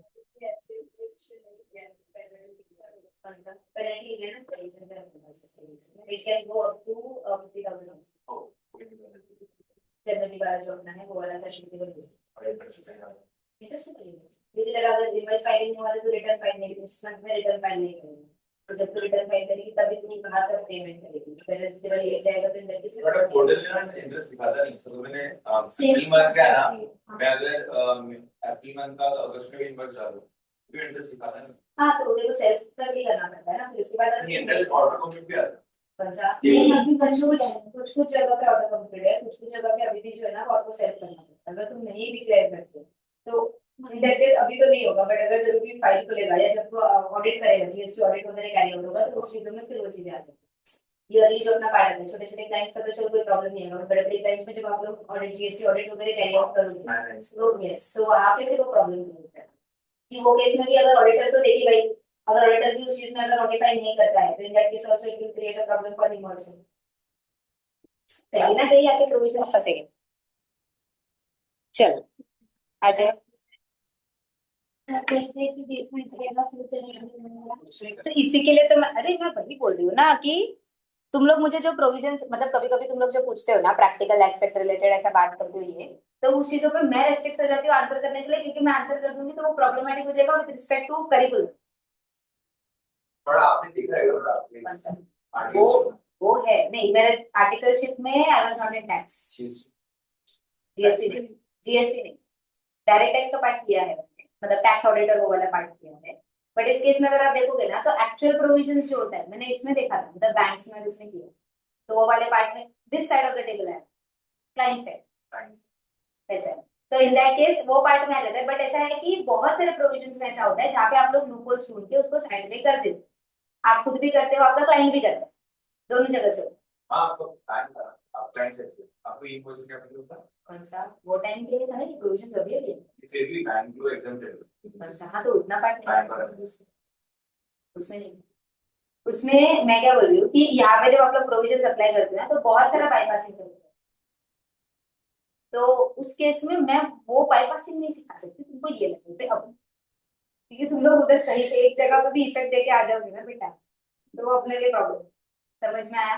तो मैं ऐसा बोल रही कि देखो थियोरेटिकल और जो प्रैक्टिकल है उसको ऐसा नहीं है कि मैच करके मत चलो, but make that line difference कि ये अलाउड है और ये हम कर रहे हैं। ठीक है, तो वो चीजों का थोड़ा सा लेके चलते हैं ऐसा। ठीक है, चलो आगे बढ़े यहाँ पे। ठीक है, ओके। अब यहाँ पे ई इनवॉइसिंग के बारे में आ जाते हैं। ठीक है, अभी जनरली आप बात करोगे तो ई इनवॉइसिंग जो है ये इन लोगों ने नया इंट्रोड्यूस किया था 2017-18 के अंदर। ठीक है, अब यहाँ पे अगर हम लोग देखेंगे तो e invoice has been introduce for reporting of business to business, that is B2B invoices to the GST systems. ये डायरेक्टली अपना जो है वो रिपोर्टिंग वाला पार्ट हो जाता है। तो इसमें कैसा होता है कि सिंपलर बेसिस पे हो जाता है। प्लस जब आप ई इनवॉइसिंग वाला पार्ट करते हो तो आपका GSTR 1 का बोलो, अगर ई वे बिल होता है, अगर इन केस ऑफ गुड्स वाला पार्ट में ई वे बिल वगैरह होता है तो वहाँ पे ऑटो आपका डिटेल्स जो है वो फिल इन होके आ जाता है। तो बहुत सारी जगह पे आपका टाइम बचने का भी पार्ट हो जाता है, जहाँ पे ये सब चीजों की वजह से इट गेट्स टाइम के अंदर आपका काम खत्म हो जाता है। ठीक है, सो क्या बोलता है ये देखो, all registered businesses with an aggregate turnover pan based in an aggregate financial year from 17-18 onwards greater than 5 crores thereafter referred to as notified persons will be required to issue the e-invoices. E-invoices is not voluntary. Only notified persons are unable to report the invoices on the invoice registration portal. तो पहला चीज, ई invoice generate किसको करना है वो depend करता है 5 करोड़ वाले पार्ट पे। रिपोर्ट किसको करना है वो अलग होगा वापस से IRP के पोर्टल के ऊपर। ठीक है, तो वो देखते हैं यहाँ पे। Before we proceed further let us understand what is e invoicing. तो ई इनवॉइसिंग देखो सिंपल है। एक चीज होता है ई इनवॉइस जनरेट करना, that is electronic invoice generate करना, जो भी ERP आप सिस्टम यूज करे उसके ऊपर। दैट इज आप टैली यूज करे तो टैली, आप SAP यूज करे तो SAP, आप अगर कोई पर्टिकुलर व्हाट वी से कि दूसरा कोई सॉफ्टवेयर अगर आप यूज कर रहे हो तो दूसरा कोई सॉफ्टवेयर, ओडो यूज कर रहे हो या अलग अलग बहुत सारे अभी एप्स हैं आजकल मार्केट के अंदर, तो वो आप कोई भी एप्स यूज करो वो भी चलेगा, कोई प्रॉब्लम नहीं। That is called as e invoice. Correct है। IRP पोर्टल पे मतलब क्या, GST के पोर्टल पे आपको सबमिट करना रहेगा उसके कुछ कुछ details. Clear with this part? ठीक है, तो क्या बोल रहे देखो यहाँ पे वो लोग GST invoices on their own आप लोग बनाओगे। Tax payers will continue to create their GST invoices on their own accounting billing ERP system as per the e invoice scheme, जो अपना चल रहा है कि इलेक्ट्रॉनिक इनवॉइस आपको जनरेट करना चाहिए। Clear with this part? These invoices will then be reported on IRP, that is आपका invoice reporting portal. Clear with this part? ठीक है, on such reporting IRP will generate a unique invoice reference number आपका generate हो जाएगा, which is called as IRN number. Correct है कि नहीं है? Digitally sign it and return the e-invoice to the supplier. तो ये होने के बाद आप e-invoice जो है वो supplier को दे सकते हो। ठीक है, a GST e-invoice will be valid only with the valid IR। समझ में आया? तो e-invoice अगर आप GST वाला यूज करते हो तो आपको IRN उसके साथ डाल के देना पड़ेगा, अदरवाइज वो वैलिड नहीं माना जाएगा। Clear with this part? Advantages क्या है ई इनवॉइसेस का, तो अगर मैं सिंपली यहाँ से ही बता दूं आप लोगों को, तो पहला एक्यूरेसी हो जाता है, बिकॉज आपका जो कैलकुलेशन है वो प्रॉपर वे में हो जाता है। कभी कभी 18% जो भी है कैलकुलेशन मिस्टेक हो सकता है, मैनुअली करने जाते हो टोटलिंग वगैरह, बट वेर इज ऑटोमेटेड रहेगा तो उसमें प्रॉब्लम्स नहीं आएंगी। ठीक है, रिकंसिलिएशन वगैरह करने में ईजी हो जाता है, बिकॉज आपको भी पता है इलेक्ट्रॉनिक रिकॉर्ड जल्दी फाइंड आउट हो जाता है, फिजिकल रिकॉर्ड बहुत ढूंढना पड़ता है, प्रॉब्लमेटिक हो जाता है। कॉस्ट रिडक्शन है ऑब्वियसली, बिकॉज ये जो आपका फिजिकल बिल बुक का कॉपी वगैरह रहता है वो सबका कॉस्ट नहीं आता है। करेक्ट है, एंटायरली ऑटोमेटेड सिस्टम्स मेंटेन होता है तो सॉफ्टवेयर का खर्चा एक बार आता है, मल्टीपल टाइम्स नहीं होता। ठीक है, नेक्स्ट पेपर एलिमिनेशन, वो तो ऑब्वियस है, फिजिकल पेपर निकल जाता है ना। ठीक है, इंटरनल कंट्रोल्स मेंटेन होता है, बिकॉज कोई भी उठ के कोई भी इनवॉइस नहीं जनरेट कर सकता, जिसको एक्सेस है जिसको राइट्स है वही इनवॉइस जनरेट कर पाएगा। बराबर है कि नहीं? मेरे फिजिकल इनवॉइस बुक अगर किसी के भी हाथ में आ गया तो कोई भी इनवॉइस इशू कर सकता है। यस, पता भी नहीं चलता। Clear with this? Next early payment calculations वगैरह जो है वो फटाफट हो जाता है। फिजिकल इनवॉइस आप जनरेट करोगे, सामने वाला बंदा आएगा, वो पेमेंट पब्लिसिटी करेगा, फिजिकल इनवॉइस ले जाएगा। वैसे अभी आजकल के सिस्टम में क्या होता है, इनवॉइस बना के अपन ऑटोमेटेड भेज देते हैं, सामने वाला भी स्कैनर पे पेमेंट कर देता है या ऑनलाइन पेमेंट कर देता है, तो फटाफट आपका प्रोसेसिंग भी कैरी आउट हो जाता है। Clear with this? नेक्स्ट आपका बेटर रिलेशनशिप, ऑब्वियसली चीजें थोड़ी स्मूथ मैनर में चलती है तो निटिग्रिटीज जो इश्यूज जो है वो नहीं आते आप लोगों की कैलकुलेशन। सिंपल लॉजिक है ये इनवॉइस के। बराबर है कि नहीं है? ठीक है, प्लस एक और चीज बताओ तो फिजिकल इनवॉइस आपको सेव करके रखना पड़ता है, स्टोर करके रखना पड़ता है। ई इनवॉइस जो है वो आप कभी भी एक्सेस कर सकते हो, आपने एक बार अगर अपने फोन पे रख दिया या व्हाट्सएप पे भी अवेलेबल है तो आप कभी भी ओपन करके क्या कर सकते हो, उसको वेरीफाई कर सकते हो, चेक कर सकते हो। Clear with this everyone? ठीक है, तो यही चीजें आप लोगों को देके रखा है। एक और चीज अगर मैं यहाँ पे बेनिफिट्स में बताऊँ तो पहला चीज, अगर आप IRP पोर्टल के ऊपर जब इनवॉइस की डिटेल्स जब आप लोग देते हो, देखो एक इनवॉइस यहाँ पे जनरेट हो गया, आपको पूरा का पूरा ई इनवॉइस जो है ना वो IRN के लिए जनरेट नहीं करना पड़ता, IRP पोर्टल में पूरा इनवॉइस नहीं डालना पड़ता, उसकी कुछ पर्टिकुलर्स डालने पड़ते हैं, जो रिक्वायर्ड डिटेल्स है उतना डिटेल्स डालना पड़ता है। जैसे ही आपने वो डिटेल्स डाल दिया तो वहां से IRN नंबर जनरेट हो जाता है, IRN नंबर आप ई इनवॉइस पे रजिस्टर करवा लो, डिटेल्स डाल दो और फिर आप ई इनवॉइस इशू कर दो with IRN number. Clear with this? अब ये एक बार आपके करने के बाद क्या होता है ना, GST पोर्टल पे IRN फैसिलिटी के थ्रू ऑलरेडी डेटा जो रिक्वायर्ड है with respect to invoice capturing हो जा चुका है। इसके बाद आपका वो GSTR 1 में ऑटो रिफ्लेक्ट हो जाता है, प्लस ई-वे बिल जनरेशन के लिए भी ऑटो। तो वहां पे वापस वो पोर्टल्स पे जाके आपको वापस से वो इनवॉइस का डिटेल्स भरने की जरूरत नहीं पड़ेगी।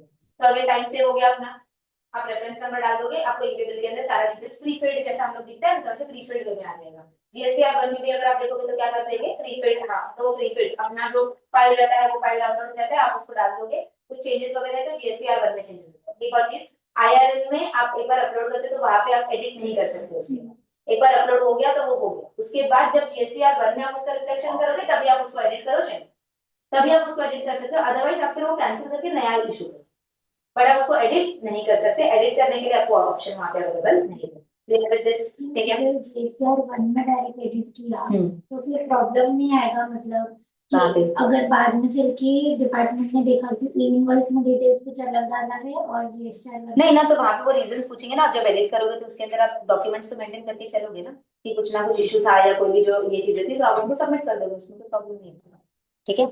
Consequently, there will be a substantial reduction in transcription of the errors, मतलब वही होता है, बार बार आपका रिकंसिलिएशन में प्रॉब्लम आता है, ई-वे बिल में कुछ और दिख रहा है, इधर कुछ और दिख रहा है, इधर कुछ और दिख रहा है, बट अगर एक डेटा डालने के बाद सब जगह पे वही रिफ्लेक्ट होगा तो it will create a proper seamless reconciliation. Punching time पे भी अपना एरर हो जाता है बहुत बार, तो वो सब चीजें भी क्या हो जाएगी, बहुत हद तक वो रिड्यूस हो जाएगी। क्लियर विद दिस पार्ट, ठीक है। Since complete trail of B2B invoices is available with the department, it enables the system level matching of ITC and output tax liability, therefore reducing the tax evasion। तो इससे क्या होता है, आपका tax evasion भी reduce हो जाता है, बिकॉज सारा डिटेल्स जो है वो ट्रांसपेरेंट मैनर में डिपार्टमेंट के पास क्या हो जाता है, अवेलेबल हो जाता है, ठीक है। Last but not the least, e invoice will eliminate the fake invoices, claiming fictitious ITC and all, ये सब चीजें भी आपकी क्या हो जाएगी, एलिमिनेट हो जाएगी, बिकॉज फिर क्या चाहिए, रजिस्टर्ड सप्लायर प्रॉपर चाहिए, रजिस्टर्ड रेसिपिएंट प्रॉपर चाहिए। सिर्फ ऐसे ही आप लोगों ने डाल दिया और इनवॉइस का आपको मिल गया वो वाला पार्ट नहीं आएगा, ITC क्लेमिंग के लिए फिर प्रॉपर मैचिंग कैरी आउट होगा and it will B proper way में, आपका जो वॉटिसी की ITC लेना है वो भी इशू नहीं होगा, आपका टैक्स इवेजन, टैक्स जो आप लोगों का वॉटिसी की चोरी करने का काम है वो बंद हो जाएगा। Clear with this part everyone, ठीक है। नेक्स्ट कैसे करना रहता है और क्या करना रहता है, Rule 48 sub rule 4 stipulates that e-invoice shall be prepared by notified classes of registered person by uploading such particulars as contained in the form GST INV1। समझ में आया? तो मैं क्या बोल रही हूँ, पूरा का पूरा इनवॉइस अपलोड करने की जरूरत है क्या, नहीं, जितना GST INV1 में डिटेल्स है उतना ही डिटेल्स आप लोगों को फिल इन करके डालना। क्लियर है, ठीक है। On the common portal, GST electronic portal, and obtain an IRN invoice reference number in the prescribed manner and subject to the prescribed conditions and restrictions, ठीक है। However, the Commission may, on the recommendations of the Council by notification, exempt such classes of person from issuance of e-invoice for a specified period, subject to such condition and restriction as we specify। तो जिनको relaxation देना है, power देके रखा है, वो लोग relaxation दे सकते हैं, ठीक है। Every invoice issued by the above person in any manner other than the manner specified in Rule 48 sub Rule 4 shall not be treated as an invoice. Where e-invoice is applicable, there is no need of issuing invoices, copies in triplicates and duplicates, because एक ही invoice के अंदर आपका सारा काम वहीं पे हो जाता है। Clear with this part, ठीक है। Class of person notified to mandatorily issue invoice किसको बोला है? In view of the said powers, the registered person except specified class of persons whose aggregate turnover in the preceding financial year from 1718 onwards exceed 5 crores has been notified as class of persons who shall prepare the e-invoice of B2B supplies। अभी भी देखो B2B supplies ही है, B2C supplies में ये वाला part नहीं आता है। Clear with this part, understood, ठीक है। And for exports, thus presently such notified persons are not required to report B2C invoice on the IRP portal। तो B2C का जरूरत है क्या अपने को, नहीं, ठीक है। However, reporting of B2C invoices will be brought under, वो तो obviously next phase में आएगा। देखो 2017 में GST आया है, अभी भी उसके बहुत सारे प्रोविजन जो है वो धीरे धीरे करके वो लोग लेके आ रहे हैं, प्लस ऑटोमेशन के लेवल पे भी चीजें चल रही है। क्लियर विद दिस पार्ट, तो ट्रांचेस में वो लोग लेके आ रहे हैं। अभी उन्होंने क्या बोला, B2B में लेके आए हैं, नेक्स्ट 2 to 3 इयर्स आप ले लो, वो B2C वाले ट्रांजेक्शंस को भी धीरे धीरे करके इसमें लेके आ जाएंगे ये सारे प्रोविजंस के अंदर। Clear with this part everyone, ठीक है। अच्छा, यहाँ पे कौन कौन से लोगों को अलाउड नहीं है, तो यहाँ पे उन्होंने क्या बोला, एक्सेप्ट स्पेसिफाइड पर्सन, तो कौन कौन एक्सक्लूडेड है, special economic zones, insurance, banking company, financial institution including NBFC, GTA, services of passenger transportation, services by admission and exhibition to cinematographic films, that is आपके सिनेमा हॉल्स, करेक्ट है, in multiplexes screens, और government what is कि अगर हम लोग department and a local authority, इन लोगों को जरूरत नहीं है। बाकी लोगों को क्या करना पड़ेगा, आपके इनवॉइसेस जनरेट करने पड़ेंगे। अच्छा, ई इनवॉइसेस जनरेट करने पड़ेंगे। अगर आप देखोगे तो बैंक्स वगैरह भी जो इनवॉइस तो है वो लोग ई में ही जनरेट करते हैं, बट उनको IRN नंबर वगैरह लेने का जरूरत नहीं है। Clear with this part, invoices तो अपने सारे बैंक्स के वैसे ही आते हैं ना, बराबर है, बट अपने उनको IRN जनरेट करना पड़ता है क्या, नहीं, उनको IRN वगैरह को जनरेट करना नहीं पड़ता। क्लियर विद दिस पार्ट, ठीक है। चलो, if the invoice issued by the notified person is in respect of supplies made by him on which tax is payable under RCM, so in that case also e-invoicing will be applicable। जब self invoice issue करते हैं ना हम लोग, तो वो चीजों पे भी आ जाएगा, समझ में, जहाँ पे आरसीएम बेसिस पे आपका एप्लीकेबिलिटी आ रहा है, ठीक है। On the other hand, where specified category of supplies are received by the notified person from an unregistered person or through import of servicing, e-invoices doesn't arise nor applicable. E-invoice is also not applicable for import of goods. अच्छा, तो यहाँ पे ध्यान दो, देखो, if invoice is issued by notified person in respect of the supplies made by him, so in this case, this is the person who is giving the supplies of RC. मतलब समझो advocate, अगर advocate कोई supply कर रहा है तो वो RCM provisions के अंडर आता है, बिजनेस एंटिटी को किया तो एडवोकेट जब अपना नॉर्मल इनवॉइस इशू करेगा वो भी उसके ऊपर ही इनवॉइस की प्रोविजंस एप्लीकेबल, समझ में आया। बट अगर मैं रेसिपिएंट हूं और मैंने अगर कोई आरसीएम प्रोविजंस पे अगर क्या लिया हुआ है, सर्विसेज लिया हुआ है, तो इन दैट केस अगर सामने वाले ने इनवॉइस इशू किया तो उसके ऊपर ही इनवॉइस एप्लीकेबल है। बट अगर मैंने अनरजिस्टर्ड सप्लायर से अगर मैंने आरसीएम की प्रोविजंस लिए हैं तो इन दैट केस सामने वाला तो रजिस्टर्ड था ही नहीं, तो उसने तो मुझे क्या दिया, नॉर्मल बिल ऑफ सप्लाई दिया, क्योंकि वो तो रजिस्टर्ड ही नहीं था। तो इन दिस केस अपना प्रोविजन क्या बताया, we will have to issue a self invoice. वो सेल्फ इनवॉइस के ऊपर आपके इनवॉइसिंग की प्रोविजंस एप्लीकेबल नहीं होते हैं, वहां पे आपको इनवॉइस जनरेट करने की जरूरत नहीं है, क्योंकि एक तो सिंपल बात है, ये काम मेरा नहीं था, सामने वाला रजिस्टर्ड नहीं है, इसके लिए टैक्स में भी सामने वाला रजिस्टर्ड नहीं है, इसके लिए मैं सेल्फ इनवॉइस इशू कर रहा हूं, उसमें आप बोलो कि इनवॉइसिंग की भी प्रोविजंस एप्लीकेबल करवाओ तो प्रॉब्लमेटिक हो जाएगा।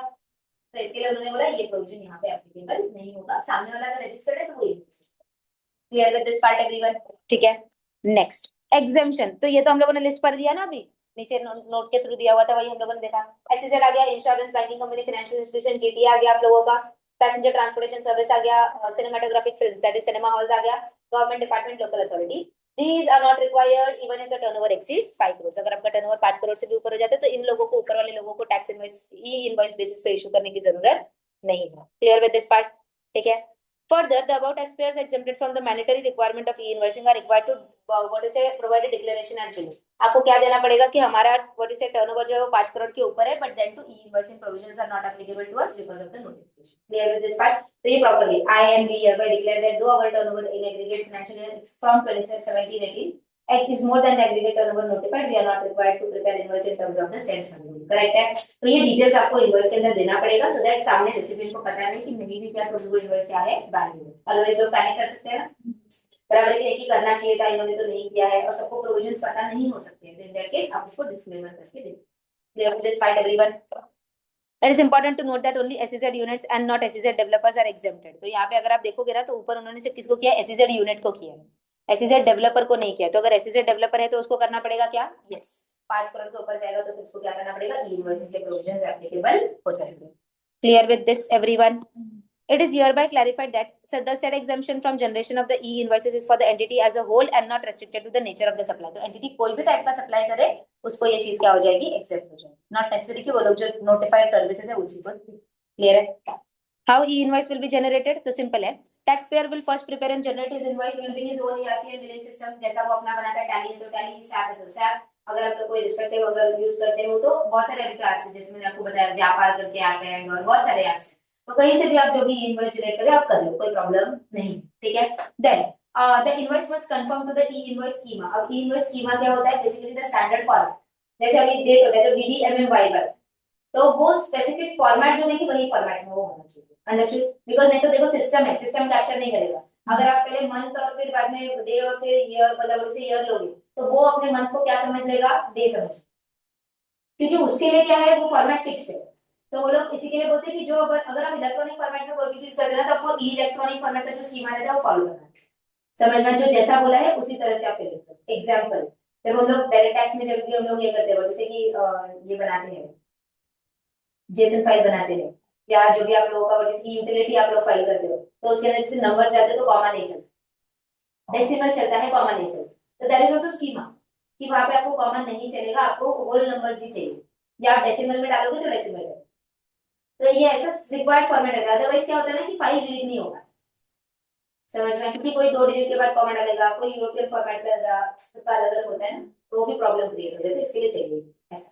तो जहां पे एम्बिग्विटी क्रिएट होगा वहां पे सिस्टम हैंग हो जाएगा, तो वो एम्बिग्विटी आना ही नहीं चाहिए, इसके लिए फॉर्मेट प्रिस्क्राइब है, समझ में आया, ठीक है। तो देखो यहाँ पे the details of this invoice are uploaded और reported by the tax payer to the IRP. तो एक बार आपने इनवॉइस जनरेट कर दिया तो जो जो डिटेल्स आईआरपी पे फिर मांगेंगे वो इनवॉइस को, वो आपको फिल इन करना रहेगा respective details. Clear with this part, ठीक है। This way the tax pair registered his supply transactions on the IRP. Submit कर दिया तो आईआरपी पे आपका हो गया डिटेल सबमिट वो इनवॉइस का। Upon uploading IRP return the e-invoice with a unique invoice reference number after digitally signing the e-invoice and adding a QR code, that is quick response code आपका add हो जाता है। Then the supplier shares the e-invoice with the receiver along with the QR code। तो QR code के साथ अभी जो आपका इनवॉइस आएगा वो फिर आपका किसको सबमिट हो जाएगा, आपके रेसिपिएंट को आप लोग दे दोगे। Clear with this part. अगर फॉर्मेट देखोगे तो सेम फॉर्मेट है जैसा हम लोगों ने देखा था, बट यहाँ पे सिर्फ दिख रहा है आपको QR कोड। ये QR कोड आप लोगों का यहाँ पे एडिशनल आ जाता है, प्लस आपका जो व्हाट वी से कि इनवॉइस नंबर के साथ साथ फिर आप लोग का यहाँ पे IRN नंबर जो है वो भी आ जाएगा। क्लियर विद दिस एवरीवन, ठीक है। तो ये पार्ट आप लोगों का आ जाएगा। ई invoice is consumed by the GST system. तो यहाँ पे उन्होंने क्या बोला कि GSTR 1 के लिए ऑटो पॉपुलेट हो जाएगा एक बार आपने IRP पे डाल दिया। दूसरा, अगर आप लोगों को व्हाट वी से कि अगर ये भी इशू करना है, क्या बोलते हैं, ई-वे बिल भी इशू करना है, तो वो भी आपके लिए ऑटो पॉपुलेट होके आ जाता है। क्लियर विद दिस पार्ट, ठीक है। The e-invoice schema includes parameters जैसे ट्रांसपोर्टर ID है, व्हीकल नंबर है, for generating e-way bills also. तो वो भी क्या हो जाता है, वहां से कैप्चर करके आपका डायरेक्टली ई-वे बिल के लिए भी प्रोसेसिंग इजी हो जाता है। Clear with this part everyone, ठीक है। The e-invoice reporting software already allows the reporting of e-invoice and generation of e-वे bill with the same data वाला पार्ट, ठीक है। Cancellation and amendment of the reporting invoice, तो यहाँ पे उन्होंने क्या बोला, IRN कैंसिल कर सकते हो, कोई प्रॉब्लम नहीं है, बराबर है, ठीक है। IRP पे जाके आप कैंसिल कर सकते हो, बट एडिट कर सकते हैं क्या, अमेंड कर सकते हैं क्या? The answer is no. अगर आपको एडिट करना है तो आप GSTR 1 जब फाइल करोगे तब आप लोग कर सकते हो, कोई प्रॉब्लम नहीं आएगा। इम्प्लीकेशन ऑफ बिजनेस, इससे इम्प्लीकेशन ऑफ बिजनेस क्या आया वो एक बार देख लेते हैं, ठीक है। As apparent from the above discussion, e-invoicing does not mean that the invoices need to be prepared and generated on the government portal। वो आप आपके नॉर्मल ERP पे भी कर सकते हो, जो मैंने आपको बताया कि आपका जो ऐप है आप उस पे करो, कोई प्रॉब्लम नहीं। क्लियर है? तो इसी के लिए it is only intimating the government portal that the invoice has been issued to the buyer by registering the particular invoice on the government portal। Consequently, businesses will continue to issue the invoice as per their system। जो भी उनका system है आप वही follow करके चलो। सिर्फ simple मान लो कि इनवॉइस जनरेट करने के टाइम पे ये आपका एक एडिशनल स्टेप है, समझ में आया? इनवॉइस इशू करने के बाद आपका ये क्या बन जाएगा, एक एडिशनल स्टेप की तरह होगा। बाकी आप जो अभी तक जो प्रोसेस फॉलो करके इनवॉइस जनरेट करते हैं वैसे ही करना है, सिर्फ ये एक स्टेप आपको एक्स्ट्रा पोर्टल पे लेके आपको वो से QR कोड के साथ डालना है। Clear with this part, understood, ठीक है। अच्छा, अभी तो आपका और बहुत सारी चीजें आती है, ये जो IRP का पार्ट है ना वो आप अपने सॉफ्टवेयर में भी इंटीग्रेटेड करके वो लोग भेजते हैं, बहुत सारी जगह पे। तो क्या होता है, डायरेक्टली जनरेट हो जाता है, उसमें प्रॉब्लम नहीं है। वो तो धीरे धीरे आएगा ही ऑब्वियसली। जो हम लोगों ने व्हाट से GSPs ASPs पढ़े थे, इनका काम यही होता है, जो GST सुविधा प्रोवाइडर्स, एप्लीकेशन सर्विस प्रोवाइडर्स, इनका काम यही होता है कि फिर ये जो पर्टिकुलर पार्ट रहता है ना वो ऑलरेडी जैसे टैली के अंदर हो गया, जैसे इंटीग्रेटेड करके वो लोग दे देते। तो जैसे वर्जन आते हैं टैली के तो उसके अंदर लोग अपडेट करके दे देते हैं, सैप हो गया, बाकी भी चीजें हो गई। तो इससे क्या हो जाता है, आपके लिए कोई एडिशनल स्टेप कोई लगता भी नहीं, डायरेक्टली आप करते हो तो ऑटोमेटिकली आपका चीजें जो है वो कैप्चर करके हो जाए। क्लियर विद दिस पार्ट, समझ में आया? एक बार यहाँ तक खत्म करो, फिर हम लोग इंपॉर्टेंट टर्म्स जो है वो एक बार सिर्फ ग्लांस कर लेंगे। जैसे अब अगर ये देख भी लोगे तो भी कोई प्रॉब्लम नहीं है। ई इनवॉइस का स्कीमा हम लोग क्या बोलते हैं, नथिंग बट फॉर्मेट्स, बराबर है। जैसे डेट का फॉर्मेट हो गया आप लोगों का, इनवॉइस नंबर जनरेशन का फॉर्मेट हो गया, ये सारे फॉर्मेट्स आप लोगों को यहाँ पे दिए हुए रहेंगे। समझ में आया? ठीक है। The uniform standard format containing specific E invoice schema is also given in आपका GST INV 1, जो आपका अपलोड करने के लिए यूज होता है for the purpose of IRP। Clear है? In what is invoice registration portal कौन सा है, जो अपना गवर्नमेंट के वेबसाइट पे ही है ना, बराबर है ना? तो वही आप लोगों को देके रखा है। अंडरस्टूड विद दिस पार्ट, ठीक है। Invoice reference number, it is a unique number, ऐसा जनरेट होकर आप लोगों को आ जाएगा। 64 डिजिट का यूनिक नंबर आप लोगों का बनता है, रैंडम नंबर रहता है, ऐसा कुछ इसका लॉजिक नहीं है, ठीक है। सिस्टम जो है वो एक रैंडम नंबर जनरेट करके आप लोगों को दे देता है। Clear with this part, understood. Quick response code को हम लोग अलग से करेंगे, इसको देखते हैं थोड़ी देर में, ठीक है। पहले यहाँ तक एक बार खत्म कर दो, फिर आगे चेक कर लो एक बार यहाँ तक।